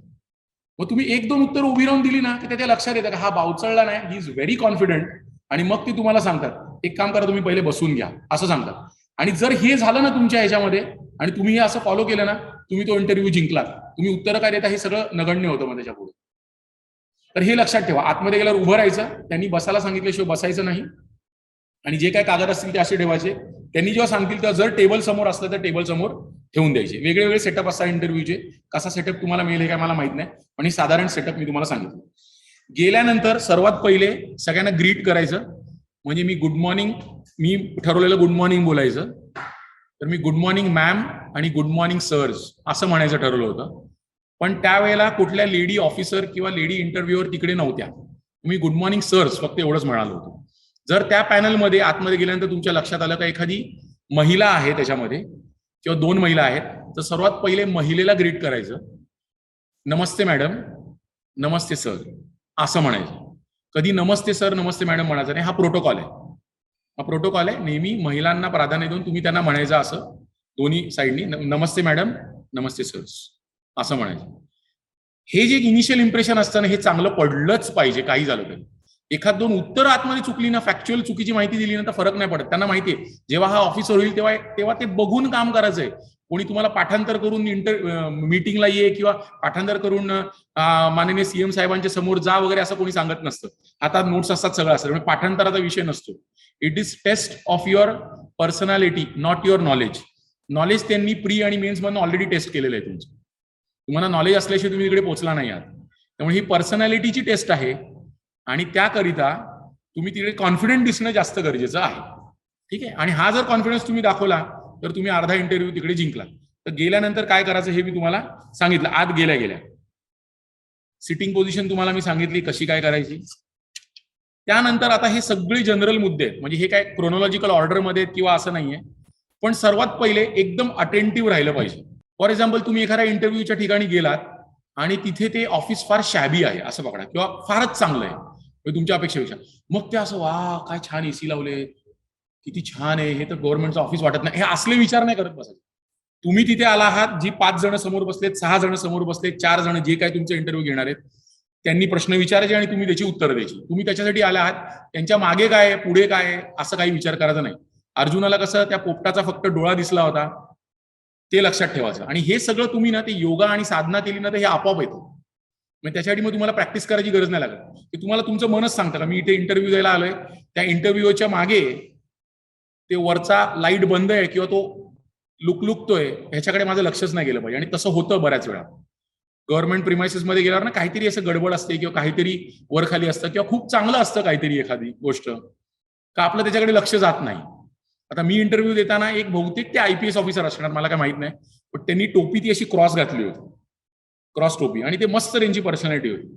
तर माझं लक्ष एक सेकंद त्यांच्याकडे गेलं का हा हे वाटतात आयपीएस, बस दॅट्स इट, संपला विषय. म्हणजे असं नाही का तेच डोक्यात फिरत राहिलं. ते अनयुज्युअल होतं माझ्यासाठी, कारण असं रूम मध्ये बसलं आणि कोणी असं युनिफॉर्म टाईप मध्ये बसलं असं एक्सपेक्टेड नव्हतं मला. पण ते होते तसे. पण ठीक आहे, माझं काय फार विशेष त्याच्याकडे लक्ष गेलं असं नाही. मनात आलं निघून गेलं, संपला विषय. ठीक आहे. बी अटेंटिव्ह म्हणजे अगदी लक्षपूर्वक त्यांचं ऐकलंच पाहिजे. लिसन केअरफुली, अगदी ध्यानपूर्वक ऐकलं पाहिजे. आणि आपण अटेंटिव्ह आहोत, आपण ऐकतो आहोत हे त्यांना कळलं पण पाहिजे, हे लक्षात घ्या. म्हणजे फॉर एक्झाम्पल त्यांनी एखादा प्रश्न विचारला त्यांनी मला विचारलं होतं का रामायण बघितलं आहे का, तर म्हटलं हो सर मी बघितलंय रामायण. सॉरी, रामायणाबद्दल माहिती आहे का. तर मी असं नाही उत्तर दिलं का रामायणाबद्दल माहिती आहे. म्हटलं sir Ramayan TV serial Ramayan बघितलेली आहे आणि असं दंतकथांमधून वगैरे सगळं मला असं माहिती आहे. म्हणजे मी त्यांचा प्रश्न नीट समजून घेतला आधी का रामायणाबद्दल माहिती आहे का. तर इझिली हा माहिती आहे रामायणाबद्दल, हा एकदम प्लेन उत्तर झालं. पण उत्तर असं दिलं रामायणची टीव्ही सिरियल बघितलेली आहे आणि दंतकथांमधून वगैरे बऱ्याचशा गोष्टी रामायणाबद्दल मला माहिती आहे. ठीक आहे. एक छोटासा मुद्दा, त्यांनी प्रश्न विचारताना जो प्रश्न विचारतो त्याच्याकडेच बघितलं पाहिजे. प्रश्न हा विचारतोय व्यक्ती आणि मला ही व्यक्ती आवडली म्हणून मी त्याच्याकडे बघतोय, किंवा त्यांच्याकडे बघत नाहीये, कॉन्फिडन्स नाहीये म्हणून डोळ्यात डोळे घालून, तसं बिलकुल नाही झालं पाहिजे. जो व्यक्ती प्रश्न विचारतोय त्याच्याकडेच बघितलं पाहिजे. मुद्दामून बऱ्याच वेळा लोक असं करतात का एक प्रश्न विचारत असताना दुसरा मध्ये बोलतो. त्यांना ते मॅनर्स नसतात किंवा त्यांना माहिती नाही असं नसतं, ते तुम्हाला टेस्ट करत असतात. तर असं करताना जो पहिले प्रश्न विचारतो त्याच्याकडेच आपण बघितलं पाहिजे कॉन्सन्ट्रेशननी पूर्णपणे. त्याच्या प्रश्नाचं उत्तर दिल्यानंतर तो व्यक्ती तुम्हाला विचारतोच, तो फक्त बघत असतो हा लगेच त्याचं सोडून माझ्याकडे बघतो का, म्हणजे धरसोड वृत्ती आहे का, असं त्याच्या मागचं काय म्हणतात आकलन करण्याचा प्रयत्न असतो. ठीक आहे. तर त्याच्याकडेच बघायचं जो व्यक्ती प्रश्न विचारतोय, स्ट्रेट टू द आय, त्यांच्या डोळ्यात डोळे घालून बघणं गरजेचं आहे. आणि अटेंटिव्ह असाल तुम्ही तर ते दिसलं पण पाहिजे, म्हणजे नुसतं असं मख्खासारखं त्या डोळे डोळे घालून बसले असं नाही वाटलं पाहिजे. ते जो प्रश्न विचारतायत तेव्हा थोडीशी मान हलवणे किंवा असं हुंकारा देणे असं करणं गरजेचं आहे. जर हुंकारा देणं तुम्हाला प्रॉपर नसेल वाटत किंवा जमत नसेल तर नुसती मान हलवली तरी चालेल. असं म्हणजे मोठा प्रश्न असला तर असं तुम्ही अटेंटिव्ह आहात हे कळलं सुद्धा पाहिजे समोरच्या व्यक्तीला. तुम्ही नुसतं असं बसलाय ना आणि जर त्या प्रश्नाचं उत्तर नाही आलं ना तर त्याला एखाद्या वेळ असं वाटण्याची शक्यता आहे का ह्याला प्रश्नच कळला नाही किंवा ह्याचं लक्षच नव्हतं, ह्याच्या डोक्यात काहीतरी कलबल चालू आहे, हा घाबरलेला आहे. पण जर तुम्ही त्याला ऍटलिस्ट हे कळतं का ह्यानी प्रश्न पूर्ण ऐकला, ह्याला उत्तर माहित नाहीये किंवा नीट उत्तर देता येत नाही म्हणून मी उत्तर दिलं नाही, ठीक आहे, that's okay, that's fine. 100% mark मिळवत तर नाही. एमपीएससी जे पास होतात, जे डेप्टी कलेक्टर होतात त्यांना काही 100पैकी 100 मिळतात का, नाही, हार्डली 65-70%. आता माहित नाही किती मिळतात. तर आमच्या टायमाला तेवढे 60% प्लस असले म्हणजे पर्सेंटेज टर्म्स मध्ये तर ते डेप्टी कलेक्टर व्हायचे. म्हणजे असं पण 40 आलेलं नाहीये ना तुम्हाला, प्रत्येक प्रश्नाचं उत्तर येणं गरजेचं नाहीये. पण ते तुम्ही नीट करताय का, जे करताय ती गोष्ट कॉन्सन्ट्रेशननी करताय का हे बघण्याचा उद्देश असतो. त्यांनी मला जे विचारलं रामायणाबद्दल अमुक दमुक, त्यांचा पुढचा प्रश्न होता का रामायणामध्ये सर्वात जास्त त्याग कोणी केला. तुम्हाला मी सांगतोय बघा कसे प्रश्न असतात. रामायणात सर्वात जास्त त्याग कोणी केला. मला काय असं डीप नॉलेज नव्हतं रामायणाबद्दल. मी सांगितलं सीतेनी केला. का केला सीतेनी. म्हटलं इतकी मोठी राणी होती आणि तिला वनवासात जावं लागलं 14 वर्ष. तर त्यांनी म्हणालं नक्की तुम्हाला असंच वाटतंय. म्हटलं हो सर मला हेच वाटतंय. आता ह्याच्यात जर त्यांनी नक्की विचारलं मी बोलतो सीता, नाही थांबा लक्ष्मणाने केला असं वाटतंय मला. ते बोलतात अरे हा धरपकड वृत्तीचा आहे. असं नाही, तुम्ही एकदा उत्तर दिलं त्याच्यावरती ठाम राहायचं. अर्थातच ते फॅक्च्युअली करेक्ट असलं पाहिजे. म्हणजे सॉरी फॅक्च्युअल प्रश्न असेल तर गोष्ट वेगळी आहे. तुम्ही म्हणजे what is the GDP increase rate last year, समजा 7.2, आर यू शुअर 7.2, पण तुमच्या लक्षात आलं नाही it was 7.1. Okay sorry sir I think it was 7.1 but in the range of 7.1 to 7.2. हे ठीक आहे तुम्ही उत्तर चेंज करणं.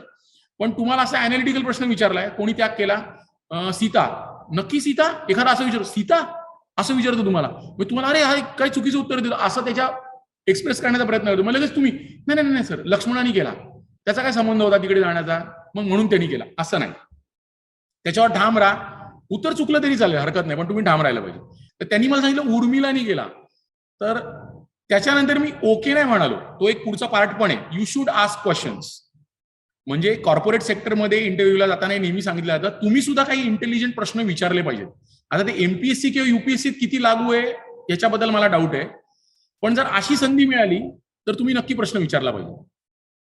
उर्मिलानी केला त्याने म्हणे. ओके सर पण उर्मिलानी का, असं मी त्यांना विचारलं होतं. तेव्हा त्यांनी सांगितलं का त्यांनी ती 14 वर्ष तर स्वतःच्या पतीपासून लांब राहिली ना, तिचा तर काहीच संबंध नव्हता या भानगडीशी. म्हणजे सीता रामाची पत्नी होती म्हणून गेली, लक्ष्मण रामाचा भाऊ होता म्हणून तो गेला, रामानी वचन पाळण्यासाठी राम गेले, पण उर्मिलाचा काय दोष होता त्याच्यामध्ये, म्हणून सर्वात जास्त त्याग तिने केला. आणि हे नंतर मी येऊन विचारलं बाहेर तर मला 1-2 त्यातल्या माहितगार लोकांनी पण हेच सांगितलं का अजूनही असं म्हटलं जातं की उर्मिलानी सर्वात जास्त त्याग केला होता म्हणजे त्या सगळ्या कॅरेक्टर्स जे आहेत त्याच्यामध्ये. तर मी ते हा ओके सर असं म्हणून मी ते ऍक्सेप्ट केलं आणि संपला विषय तिकडे. म्हणजे मी आर्ग्यू तर कधीच करायचं नाही. हा त्यातला डोंट्स मधला पार्ट. आर्ग्यू नाही सर उर्मी ठीक आहे ना, असलं तरी काय, मला वाटतं सीतेनेच केला, माझंच बरोबर आहे, असं कधीच करायचं नाही. हा एक पॉइंट नोट डाऊन करून ठेवा का आर्ग्यू करायचं नाही.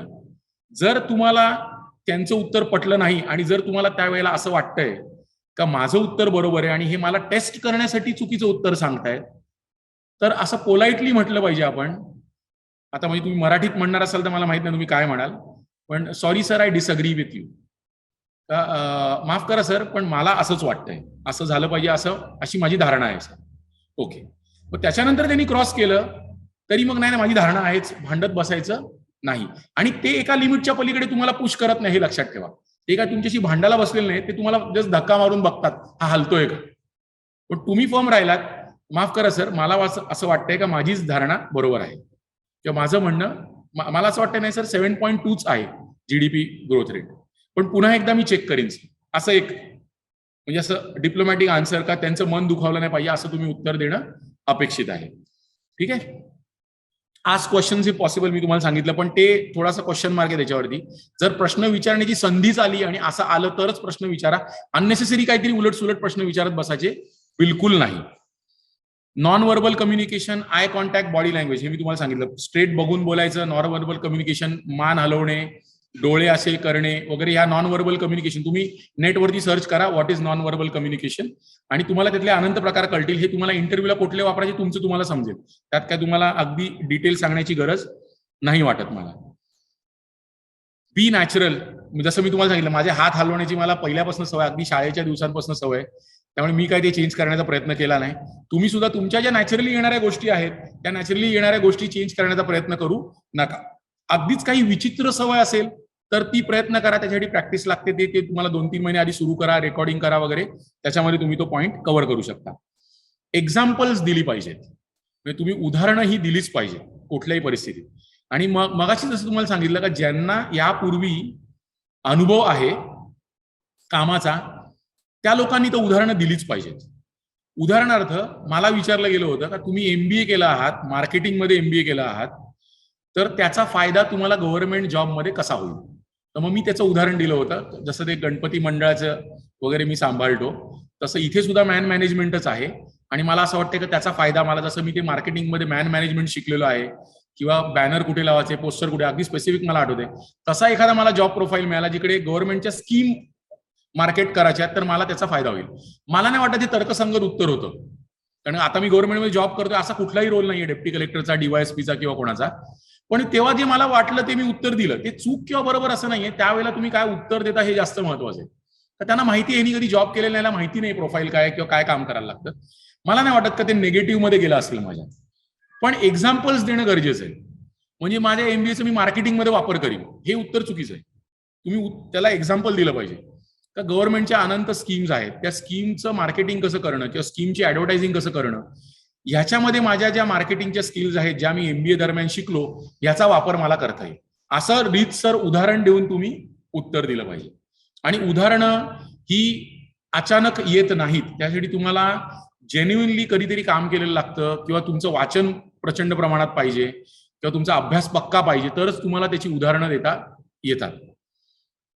समजा एखाद्याने उदाहरणार्थ तुम्हाला सांगितलं का रशिया युक्रेनमध्ये शिरली, हे माझ्या मते बरोबर आहे, याचं तुम्हाला काय वाटतं.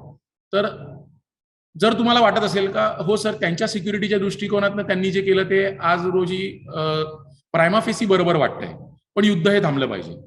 का बरोबर वाटतंय सर, उद्या चायना आपल्या बॉर्डरमध्ये शिरतीये तर आपले लोक प्रतिकार करतातच आहेत ना त्या गोष्टीचा. म्हणजे सेल्फ डिफेन्सचा प्रत्येकाला अधिकार आहे, हे त्याचं एक उदाहरण झालं. म्हणजे हे असं कॉम्प्लिकेटेड काही उदाहरण द्यायची वेळ असं नाही सांगत, पण उदाहरणाचं एक उदाहरण दिलं मी तुम्हाला.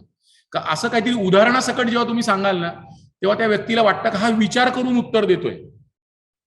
हो नाही, ऑब्जेक्टिव्ह आन्सर्स एक्सपेक्टेड नसतात. ऑब्जेक्टिव्ह आन्सर्स ही तुमच्या लेखी परीक्षेमधून ऑलरेडी झालेली आहे. इकडे सब्जेक्टिव्हिटी म्हणजे तुम्ही काय विचार करताय, analytical mind, logical mind apply करून मग उत्तर देताय का हे त्यांना बघायचं असतं. म्हणून जेव्हा उदाहरण दिलं जातं ना तर त्याचं तर्कसंगत आहे किंवा नाही याचा विचार करण्याची पद्धत हे त्यांना कळतं इंटरव्ह्यूवरला. म्हणून एक्झाम्पल्स ही दिलीच पाहिजे. हा एक हायलाईट करून ठेवून द्या तुम्ही पॉईंट, उदाहरणं दिली गेली पाहिजे. आता हे एक आहे, तुम्ही करू शकाल का नाही प्रत्येक जण माहित नाही, पण एक छोटासा पॉइंट आहे. एखादी वस्तू म्हणजे फॉर एक्झाम्पल एखाद्याला, उदाहरण सांगतो तुम्हाला मी, फोटोग्राफीची हौस असेल किंवा बर्ड म्हणजे पक्ष्यांचे फोटो काढण्याची काही लोकांना हौस असते, किंवा प्राण्यांचे फोटो काढण्याची हौस असते, किंवा पार्टीमध्ये एखादे फोटो काढण्याची हौस. म्हणजे तुमचे इंस्टाग्रामचे सेल्फीज नाही म्हणत आहे मी तुम्हाला, इन जनरल म्हणजे फोटोग्राफीची आवड असणारी बरीचशी लोक असतात. तर एखादा व्यक्ती जर असा असेल की त्याला फोटोग्राफीची आवड आहे, तर त्यांनी जाताना ना सोबत आपल्या 7-8-8-10 चांगल्यातले फोटोज घेऊन गेलं पाहिजे. म्हणजे एक 2-2, 3-3 कॉपीज, एक 4-5 फोटोजचे जे सर्वात चांगले आले. एक उदाहरण सांगतोय मी तुम्हाला, हे तुमच्या हॉबीनुसार तुम्ही केलं पाहिजे. जर त्यांनी विचारलं तुम्हाला कसला छंद आहे, सर मला फोटोग्राफीचा छंद आहे आणि मला पक्ष्यांचे फोटो काढायला खूप आवडतात, मी आत्ता पण काही माझ्यासोबत फोटो आणलेले आहेत, आपली परवानगी असेल तर मी आपल्याला दाखवू इच्छितो. म्हणजे हे एमपीएससी मध्ये कोण सांगत असेल असं मला वाटत नाही, पण हे कॉर्पोरेट सेक्टरच्या इंटरव्ह्यूज मध्ये भरपूर चालतं. तर जर त्यांनी सांगितलं ओके दाखवा तुमचे फोटो, आणि जर तुम्ही ते फोटो दिलेत ना, तर तुम्ही ऍज अ व्यक्ती ते इंटरव्ह्यूवर तुम्हाला कधीच विसरू शकत नाही. म्हणजे ती लिंक असते, म्हणजे ह्युमन सायकोलॉजी आहे. अरे तो इंटरव्ह्यूवर ज्यांनी फोटो दिले होते, हा तो चांगला होता ना, असं असतं. आणि ते पॉझिटिव्हच असतं. तुम्ही जे स्वतः घेऊन जाल ती चांगलीच वस्तू घेऊन जाणार, राईट. समजा तुम्हाला पेंटिंगचा शौक आहे तर तुम्ही त्याचं काहीतरी केलं, किंवा म्हणजे तुम्हाला काही हॉबी असू शकते, त्या हॉबी संदर्भात एखादी वस्तू, गाण्याचा छंद असेल तर एखादी गाण्याची सीडी नेली तुम्ही, सर आता तर तुम्ही ऐकू शकत नाही पण मला गाण्याचा छंद आहे आणि ही माझ्या गाण्याची सीडी आहे, आपण आवर्जून ऐका सर. आणि असं जर समजा तुम्ही 2-3 सीडीज त्यांना दिल्या तर ती गोष्ट लक्षात राहील. हे जर तुम्हाला बुद्धीला पटत असेल, तुमची हॉबी त्याच्याशी रिलेटेड काहीतरी असेल, तरच तसं करा. आता हे देण्यासाठी मी 4-5 फोटो काढीन आणि घेऊन जाईल, आणि मग तो उलटा प्रश्न विचारतो तुम्हाला, तर कुठली लेन्स वापरता आणि किती त्याचा फोकल लेंथ आहे, आणि हा फोटो तुम्ही कुठे काढला, आणि हा पक्षी तुम्हाला कुठे भेटतो, मग तुम्ही बुचकाळे झाडा. म्हणून जर जेन्युइन तुमची कुठली हॉबी एखादी अशी असेल तरच तुम्ही तसं करा. आता माझ्या वेळेला तसं काही एक नव्हतं, म्हणून मी काय तसल्या भानगडीत पडलो नव्हतो. पण हे इंटरव्ह्यू मधला म्हणजे एक आहे असा पॉझिटिव्ह धागा, जो आपण पकडून तो इंटरव्ह्यू आपण खेचू शकतो. त्यांनी आपल्याला खेचण्यापेक्षा आपण त्याच्याकडे घेऊन जाऊ शकतो. एखादी वस्तू अशी दिली तर तुमच्या इंटरव्ह्यूच्या आपोआप पुढचे 2-3 प्रश्न त्याच्यावरती येतात, आणि कारण तुम्ही जेन्युइनली ते करता, तुम्हाला त्यातली सगळी माहिती असतं, तुम्ही कॉन्फिडेंटली उत्तर देता त्या गोष्टीचं. तर हे जर तुमच्यापैकी कोणाची अशी हॉबी असेल तर तुम्ही त्याचा वापर केला पाहिजे. ठीक आहे. टीम वर्क, म्हणजे तुम्ही असं एक काही प्रश्नांमधनं असा विचारण्याचा कल असतो का तुम्ही टीम मध्ये काम करू शकता का, तर त्याचं तुमच्यातनं म्हणजे त्या उत्तरातनं असं कळलं पाहिजे. असं कुठलंही उत्तर देऊ नका ज्यातनं असं वाटेल की हा कोणाचं ऐकणार नाही आणि हा स्वतःच्या मनाचं करेल, असं एकही उत्तर गेलं नाही पाहिजे. त्याचं उदाहरण मी काय असं ऍज देऊ नाही शकत, पण काय सांगणार याचं की काही एखादा असा प्रश्न आला का, समजा तुम्हाला एक तुमच्या सिनियर सोबत काम करायचं आहे का, ज्यांचं तुमचं पटत नाही, तर तुम्ही काय कराल. तुम्ही असं उत्तर दिलं पाहिजे का सर नियमावली असते आणि नियमात दिल्यानुसारच काम केलं पाहिजे अल्टिमेटली, आणि माझे सिनियर आहेत म्हणजे त्यांना अर्थातच अधिक एक्सपिरियन्स असेल, आणि जरी माझे त्यांचे वैयक्तिक काही डिफरन्सेस असले तरी सुद्धा ते सिनियर असल्यामुळे मी त्यांचं ऐकून नियमानुसार काम करीन. म्हणजे मी त्यांचं ऐकीन आणि उलटं काम करेल असं पण नाही सांगितलं. नियमबाह्य काम मी करणार नाही हे तुम्ही सांगितलं, आणि जरी त्यांचे तुमचे पर्सनल डिफरन्सेस असले तरी मी त्याच्याशी टीमचा मेंबर आहे म्हणून मी त्यांच्याबरोबर काम करीन, हा सुद्धा एक पॉईंट गेला. तर अशी तुमची उत्तरं पाहिजेत, कशातनं फार काय एक्स्ट्रीम पोझिशन तुम्ही घेतले असं कळता कामा नये. ठीक आहे. कॉन्ट्रोवर्शियल काहीही बोलायचं नाही. कॉन्ट्रोवर्शियल ज्यांनी काही कॉन्ट्रोवर्सी झालेली आहे आणि तुम्ही एकाची बाजू घेताय आणि भांडताय, असं कॉन्ट्रोवर्शियल काही बोलायचं नाही. याचं काही उदाहरण नाही माझ्याकडे, मी ऑनलाईन सांगू शकत नाही, काही उदाहरणं येतात डोक्यात, पण ते न बोललेलं योग्य. कॉन्ट्रोवर्शियल बोलायचं नाही, हे फक्त तुम्ही एक नो कॉन्ट्रोवर्सी बिलकुल बोलायचं नाही इंटरव्ह्यू दरम्यान. नाही बोलायला घाबरायचं नाही. नाही सर माफ करा पण मला तुम्ही जे बोललात हे पटलं नाही, असं बोलायला घाबरायचं नाही, बिलकुल घाबरायचं नाही. पण त्याच्यासाठी तुमचा अभ्यास तितका दांडगा पाहिजे आणि तुम्हाला तो कॉन्फिडन्स पण पाहिजे का खरंच हा माणूस मला चुकीच्या डायरेक्शन मध्ये हा पुश होऊ शकतो का, याला मला चुकीच्या डायरेक्शन मध्ये धक्का मारता येऊ शकतो का, हा टेस्ट करण्याचा प्रयत्न करतो. असं जर वाटलं ना तरच त्याचं उत्तर नाही द्यायचं. म्हणजे उठसूट नाही बोलत निघालाय, त्यांनी ते समीळ म्हणून आलेले उपजिल्हाधिकारी, त्यांनी सांगितलं नाही म्हणायला घाबरायचं नाही, त्यांनी काय नाही नाही असं नाही. त्याचं काही तसं त्याला असेल, तशी सिच्युएशन असेल, तसा प्रश्न असेल किंवा तसं त्यांनी काही विचारलं तर नाही म्हणाला घाबरायचं नाही. ठीक आहे. Ready to accept if you are wrong. जसं ते सीतेच्या बाबतीमध्ये मी तुम्हाला सांगितलं, ते मला कळलं का हा आपण चुकीचं म्हणतो, आपला ह्याच्यामध्ये अभ्यास नाहीये, पण त्यांनी प्रश्न विचारला, आपल्याला जे सत्सद्विवेक बुद्धीने तेव्हा वाटलं ते उत्तर दिलं माझ्या लिमिटेड नॉलेजमध्ये. रामायणाच्या लिमिटेड नॉलेजमध्ये मला जे वाटलं ते उत्तर दिलं. त्यांनी ते चुकीचं सांगितलं, त्यांनी मला सांगितलं का कारण त्याचं, मी ऍक्सेप्ट केलं. येस सर, ऍक्सेप्ट केलं, मोठ्या मनाने म्हणण्यापेक्षा इझिली ऍक्सेप्ट केलं आणि पुढे गेलो, संपला विषय. त्यामुळे चूक ऍक्सेप्ट करायला तेच धरून ठेवायचं नाही. ओनली पॉझिटिव्ह आन्सर्स, कधीही नेगेटिव्ह आन्सर द्यायचं नाही. ह्याचं एक उदाहरण मी तुम्हाला देतो.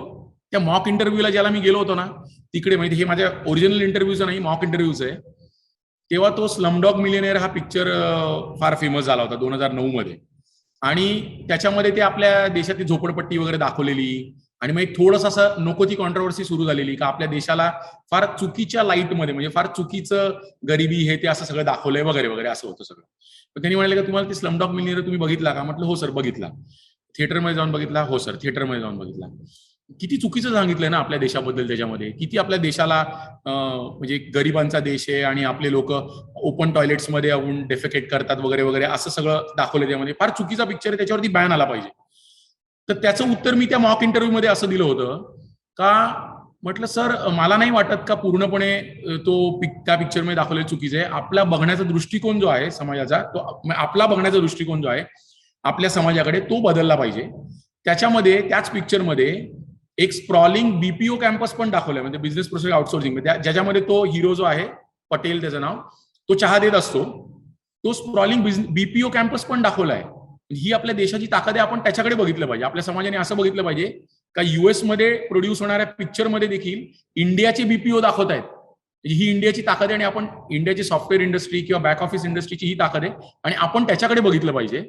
आणि सर त्याच्यामध्ये इतकं दाखवलं ना का एखादा चहा विकणारा सुद्धा करोडपती होऊ शकतो, इतका आपला स्वप्न पूर्ती करणारा देश आहे, असं मी त्या मॉक इंटरव्ह्यू मध्ये उत्तर दिलं होतं.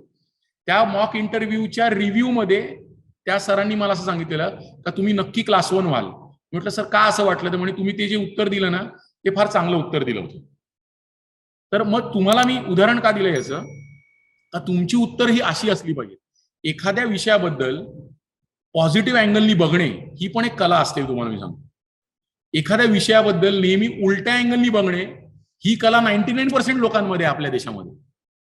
म्हणजे काही झालं, खळबळ उडाली, अमुक झालं टमुक झालं, उलट्याच अँगलनी बघणं हे फार सोपं आहे. मी तुम्हाला सांगतो एकदम इझी आहे. म्हणजे आत्ता मी बसलोय, शर्टाला क्रीज पडल्या, या क्रीज पण बघणं फार सोपं आहे, एकदम सोपं आहे. पण हा पेन आहे, हा पेन छान दिसतोय हे बोलणं फार कठीण आहे, हे बघणं फार कठीण आहे. तर हे एक लक्षात ठेवा की तुम्हाला सवय एक 4-6 महिने 8 महिने किंवा तुमच्या वागणुकीत डेव्हलप करावी लागते का एखाद्या गोष्टीकडे ना पॉझिटिव्हलीच बघायचं. अरे यार आता इंटरव्ह्यू मेन्स झाली, नंतर सरांनी सांगितल्याप्रमाणे 16 तारखेला प्री आली आहे, मग मेन्सचा अभ्यास करू, प्रीचा अभ्यास करू, त्याच्यानंतर इंटरव्ह्यू आहे, मग त्याचा अभ्यास, सगळा गोंधळ आहे. एमपीएससी सगळं चुकीचं आहे यार, सगळी वाट लावून टाकतात मुलांची सगळं. हा नेगेटिव्ह अँगल झाला. फार इझी आहे ना, 99% पोरं हाच विचार करणार आहे. तुम्ही त्याकडे पॉझिटिव्हली कसं बघितलं पाहिजे का मेन्सचा अभ्यास मी करता करता माझा इंटरव्ह्यूचा अभ्यास होणार आहे ना. मला फॅक्च्युअल प्रश्न काही विचारला तर माझा मेन्सचा अभ्यास झालेला आहे, म्हणजे फॅक्च्युअल प्रश्न मी चुकूच शकणार नाही. हा त्याच्याकडे बघण्याचा पॉझिटिव्ह अँगल झाला.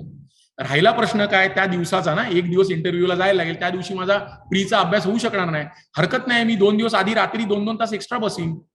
हा पॉझिटिव्ह अँगल झाला बघण्याचा. त्यामुळे कुठलीही गोष्ट असो त्याच्याकडे तुम्ही पॉझिटिव्हली आत्तापासून बघायला सुरुवात करा आणि त्यामुळे तुम्हाला इंटरव्ह्यू मध्ये पण उत्तर देताना ना ती एक सवय पडून जाते. ह्या ज्या सवयी आहेत ना, आम्ही ते समाजामध्ये म्हणजे गणपती मंडळात, कोणाच्या लग्न कार्यात काम करताना आम्ही ती शिकलो गोष्ट का. आपण जर हे काम करत असेल ना तर हा जो गडबड करतोय किंवा हा म्हणतोय अरे काय यार पाणी थंडच नाहीये, हे काय पाणी दिलंय, ह्याच्याकडे दुर्लक्ष करायचं आणि 100पैकी जी 95 लोक चांगलं बोलतायत ना त्यांच्या मागे काम करायचं आणि त्या 95 लोकांचे आशीर्वाद घ्यायचे किंवा त्यांची कामं करायची. हा ऍटिट्यूड डेव्हलप होतो. म्हणून तुम्ही आजपासून ठरवा का कुठलीही गोष्ट आजूबाजूला असो तुमच्याकडे, त्याच्याकडे पॉझिटिव्ह अँगलनीच बघायचं आणि उत्तर ही पॉझिटिव्ह अँगलनीच दिली गेली पाहिजेत प्रत्येक इंटरव्ह्यू मध्ये. नेगेटिव्ह अँगलनी एकही उत्तर द्यायचं नाही. रेझ्युमे म्हणजे तुमचा बायोडेटा आपण ज्याला म्हणतो, तो बायोडेटा तुम्हाला जर तुम्ही पूर्वानुभव असेल तर तो घेऊन गेला पाहिजे बरोबर. एमपीएससी किंवा युपीएससीच्या इंटरव्ह्यूला असा किती रेझ्युमे मागून घेतात किंवा हे करतात असं माहित नाही, पण ते तुमच्याकडे असावं मला असं वाटतं. जर नसेल तरी ठीक आहे, पण असलं तर तुम्ही जे जे केलेलं आहे त्याची एक लिस्ट असते, आणि ती लिस्ट समजा वाचून काढली तुम्ही तर एखादं उत्तर देताना किंवा एखादं एक्झाम्पल देताना तुमच्या ते लक्षात राहील. इट्स अप टू यू तुमचा रेझ्युमे रेडी ठेवणं.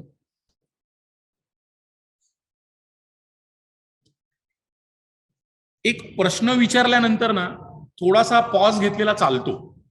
म्हणजे एखादा कॉम्प्लिकेटेड प्रश्न असेल तर तुम्ही त्याचं इमिजिएटली उत्तर देणं अपेक्षित नाहीये. आणि जर त्या प्रश्नाचा ओघ किंवा त्या प्रश्न समजला नसेल तुम्हाला तर sir can you please clarify, sir आपण थोडंसं, मला ही गोष्ट समजली नाही प्रश्नातली, तर आपल्याला आपण काय विचारू इच्छिता, असं तुम्ही विचारू शकता. म्हणजे तुम्ही विचाराच प्रत्येक प्रश्नाला, किंवा तुम्हाला उत्तर येत नाहीये म्हणून असं विचारा असं मी नाही सांगणार आहे तुम्हाला. हा एक जस्ट तुम्हाला एक धागा देतोय जो तुम्ही पकडू शकता कधीतरी. जेन्युइनली तुम्हाला प्रश्न समजला नाही किंवा एखादा शब्द ऐकण्यात नाही आला किंवा लक्षात नाही आला काय बोललाय, तर तुम्ही त्याचं क्लॅरिफिकेशन मागू शकता. There is no harm. Interviewer हे निगेटिव्हली घेत नाही. You can ask for clarification. Okay. आणि वेळ घ्या उत्तर द्यायला, थोडासा 1 सेकंड पॉज. ओके सर मला असं वाटतंय, आणि मग असं तुम्ही उत्तर देऊ शकता की मॅडम मला असं वाटतंय का असं असं असं असं असं असं तुम्ही उत्तर घ्यायला थोडा पॉज घेऊन देऊ शकता. फार इमिजिएटली उत्तर दिलं गेलं पाहिजे असं नाहीये, पण पॉजचा अर्थ असं नाही की 10-15 सेकंद असं विचार करत बसलाय असं काही करताय, असं नाही. तो ब्रीफ पॉज आणि त्यानंतर तुम्ही उत्तर दिलं पाहिजे. एक लास्ट म्हणजे आत्तापुरतं माझ्यातर्फे तरी एक लास्ट एक विषय असा राहतो का तुमच्यामध्ये एखादी गोष्ट, तुमच्या एखादी अशी ऑड गोष्ट असेल, ऑड गोष्ट म्हणजे उदाहरण मी तुम्हाला सांगतो, एखाद्याला उलटा भांग पाडण्याची सवय असते. म्हणजे लहानपणापासून त्याच्या वडिलांनी असा भांग पाडलेला असतो म्हणून त्याचा भांग तसा असतो. हे जस्ट उदाहरण दिलं मी तुम्हाला. किंवा मला घड्याळ उजव्या हातात घालण्याची सवय आहे लहानपणापासून. जनरली पुरुष डाव्या हाताला घालतात, महिला उजव्या हाताला घालतात, असं आहे बहुतेक. मला ते उजव्या हाताला घालायची सवय आहे. तर त्या ऑड गोष्टीसाठी तुम्ही तयार राहिलं पाहिजे. किंवा एखाद्याला खूप, आता जसं तुम्हाला सांगितलं की व्यायाम करा आणि रेग्युलर व्यायाम करा वगैरे वगैरे, आणि एखाद्याने जर ते खरंच मनावर घेतलं माझं बोलणं आणि वर्षभर व्यायाम केला आणि त्याची बॉडी एकदम छान झाली, अशी एकदम प्रोफेशनल बॉडी बिल्डर सारखी, दंड वगैरे असे व्यवस्थित दिसत आहेत, तर एखाद वेळ त्या बाबतीत प्रश्न येऊ शकतो जे 100 लोकांमध्ये नाहीये आणि तुमच्यात आहे. मग ते चुकीचं का बरोबर असं मी म्हणत नाहीये, पण तसं तुम्हाला विचारलं जाऊ शकतं, तसं इझिली विचारलं जाऊ शकतं. म्हणजे आमच्या कॉलेजमध्ये, सिडनम इन्स्टिट्यूटमध्ये इंटरव्ह्यूला एक कंपनी आली होती, प्रोजेक्टची इंटरव्ह्यू, म्हणजे जे 2 वर्षांच्या मध्ये एक प्रोजेक्ट करायचा असतो ना, त्याचे इंटरव्ह्यू व्हायचे त्याच्यात. कारण त्याचा स्टायपंड वगैरे पण भरपूर मिळायचा. म्हणजे तेव्हा 10-12 हजार स्टायपंड मिळायचा, कारण ते सिडनम इन्स्टिट्यूट होतं, ते स्टायपंड वगैरे द्यायचे भरपूर. मग त्याचे पण इंटरव्ह्यू घ्यायचे, ते का प्रोजेक्ट तुम्हाला आम्ही देऊ का नाही वगैरे. तर त्याच्यामध्ये मी त्या दिवशी दाढी करून गेलो नव्हतो. मला इथे कट झालं होतं खेळताना काहीतरी असं, म्हणून मी त्या दिवशी दाढी केली नव्हती. आणि त्या इंटरव्ह्यूनी मला विचारलं, कारण का बाकी सगळे लोक दाढी करून व्यवस्थित टाय असं सगळं व्यवस्थित गेले होते आणि मी दाढी केलेली नव्हती. त्या इंटरव्ह्यूवरनी मला विचारलं, तेव्हा मला ते क्लिक झालं का हे आपण अभ्यास करताना असं आपल्याला प्रोफेसरनी सांगितलेलं का ही ऑड गोष्ट एखादी जर असेल तर ती विचारली जाऊ शकते तुझ्या. मग त्यांनी मला विचारलं, तुम्ही इंटरव्ह्यूला आलात आणि दाढी का नाही केलेली तुम्ही? मी सांगितलं, sir I had a cut over here the other day, so I did not shave because it would have got worst. असं मी त्यांना उत्तर दिलं. वसंट, इट गॉट वसंट म्हणून मी असं उत्तर दिलं त्यांना. आणि त्यांना ते बहुतेक पटलं असावं. मला तर प्रोजेक्ट मिळाला होता, बॉम्बे डाईंगमध्ये प्रोजेक्ट होता आणि ते प्रोजेक्ट मिळालं होतं. तर ही अशी एखादी जर ऑड गोष्ट असेल तर तुम्ही त्याच्यासाठी प्रिपेअर्ड राहिलं पाहिजे. म्हणजे इंटरव्ह्यूला जाताना देव ना करू तुमच्या हाताला काही इजा झाली असेल, तुम्ही त्याला बँडेज बांधलंय, तर त्याच्याबद्दल एखादा प्रश्न येईल असं तुम्ही तयारीत राहिलं पाहिजे. किंवा जसं मी तुम्हाला सांगितलं, भांग उलटा पाडताय, किंवा विवाहित महिला एमपीएससी किंवा युपीएससीच्या इंटरव्ह्यू पर्यंत शक्यतो तितक्या पोचत नसतील, जर तुम्ही विवाहित असाल तर तुम्ही त्याच्या उत्तरासाठी तयार राहिलं पाहिजे. म्हणजे इतकं काय ऑड नाहीये विवाहित असणं इंटरव्ह्यूला पोचेस्तोवर, असं नाही म्हणते मी तुम्हाला, पण एक जस्ट एक्झाम्पल दिलं मी तुम्हाला. तर त्या गोष्टीसाठी जे बाबा 100 पैकी 2-4 लोकांमध्येच आहे किंवा 100 पैकी 1 जणांमध्येच असतं, अशी काही गोष्ट जर असेल तर त्या गोष्टीचं उत्तर, त्या संदर्भातला प्रश्न विचारल्यास त्याच्याबद्दल उत्तर देण्यासाठी तुम्ही तयार असणं गरजेचं आहे. तर हे साधारण ब्रीफ पॉइंट्स आहेत. म्हणजे मला जेवढे काही सुचले सकाळी 15-20 मिनिटात मी जस्ट पॉइंट्स नोट डाऊन केले. मी कागदावर लिहून आणले होते का एखादा मिस नको व्हायला, म्हणून मी ते पॉइंट सगळे कव्हर केले. मला गोडके सरांनी सांगितलं का मेन्स आणि इंटरव्ह्यू वगैरे असं सगळं क्लॅश होतंय तुमचं, तर त्या बाबतीत काय असा फार विचार करू नका. इंटरव्ह्यू हा तुमचा म्हणजे मेन्सच्या नॉलेजवर बऱ्यापैकी डिपेंडेंट आहे. मेन्सचा जर अभ्यास पूर्ण झालेला असेल तर तुम्हाला इंटरव्ह्यू एकदम इझी जाईल असं मला तरी वाटतंय. फार इंटरव्ह्यूसाठी काही 11th आवरचं प्रिपेरेशन लागतं, म्हणजे अगदी आयत्या वेळी काही प्रिपेअर करत बसा वगैरे असं काही करू नका. कॉन्फिडंट राहा. मी तुम्हाला जे काही मुद्दे सांगितले फिजिकल म्हणजे बॉडी लँग्वेज, आय कॉन्टॅक्ट, जाऊन तिथे गेल्यावर काय कसं करणं हे तुम्ही फॉलो करा. तुमचा इंटरव्ह्यू नक्की चांगला जाईल एवढं मी तुम्हाला नक्की सांगतो. आणि कॉन्फिडेंटली उत्तरं द्या. अजून एक छोटासा आत्ताच मला असं हे एक पॉइंट लक्षात आला. शक्यतो ज्या भाषेमध्ये प्रश्न विचारला जातो त्याच भाषेमध्ये उत्तर दिलं पाहिजे. याचा अर्थ असा नाही का तुमचं इंग्रजीवरती तितकं प्रभुत्व नसेल आणि त्यांनी इंग्रजीत प्रश्न विचारला म्हणून तोडक्या मोडक्या इंग्रजीत तुम्ही उत्तर द्याल, तसं करू नका. पण जर तुम्हाला व्यवस्थित इंग्रजी बोलता येत असेल, मराठी तर अर्थात सर्वांना येणारच एमपीएससी देणाऱ्या मुलांना, किंवा युपीएससी देत असाल तर समजा हिंदीत प्रश्न विचारला गेला तर त्या भाषेमध्ये शक्यतो उत्तर दिलं गेलं पाहिजे. याचा अर्थ असा नाही का एखादी साऊथ इंडियन लँग्वेज मध्ये विचारलं तर तुम्ही त्याच्यात उत्तर द्या. मग त्यावेळेस पोलाइटली सांगितलं पाहिजे, माफ करा सर मला ही भाषा येत नाही. सिम्पल, अगदी असं होऊ शकत नाही, होणार 99%, पण समजा असं झालं तर त्याचं उत्तर असं दिलं गेलं पाहिजे. किंवा एखादा प्रश्न इंग्लिशमध्ये विचारला तर माफ करा सर मला आपण हे शब्द वापरल्याचा अर्थ माहित नाही इंग्रजी मधला, आपण कृपया मराठीत मला हा प्रश्न विचाराल का, असं कॉन्फिडेंटली म्हटलं पाहिजे. ठीक आहे. तर माझ्यातर्फे जे काही सांगायचं होतं ते मला असं वाटतं मी बऱ्यापैकी कव्हर केलेलं आहे.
दी युनिक अकॅडमीचे नवनवीन व्हिडिओज आणि अपडेट्स मिळवण्यासाठी लाईक करा, सबस्क्राईब करा आणि शेअर करा.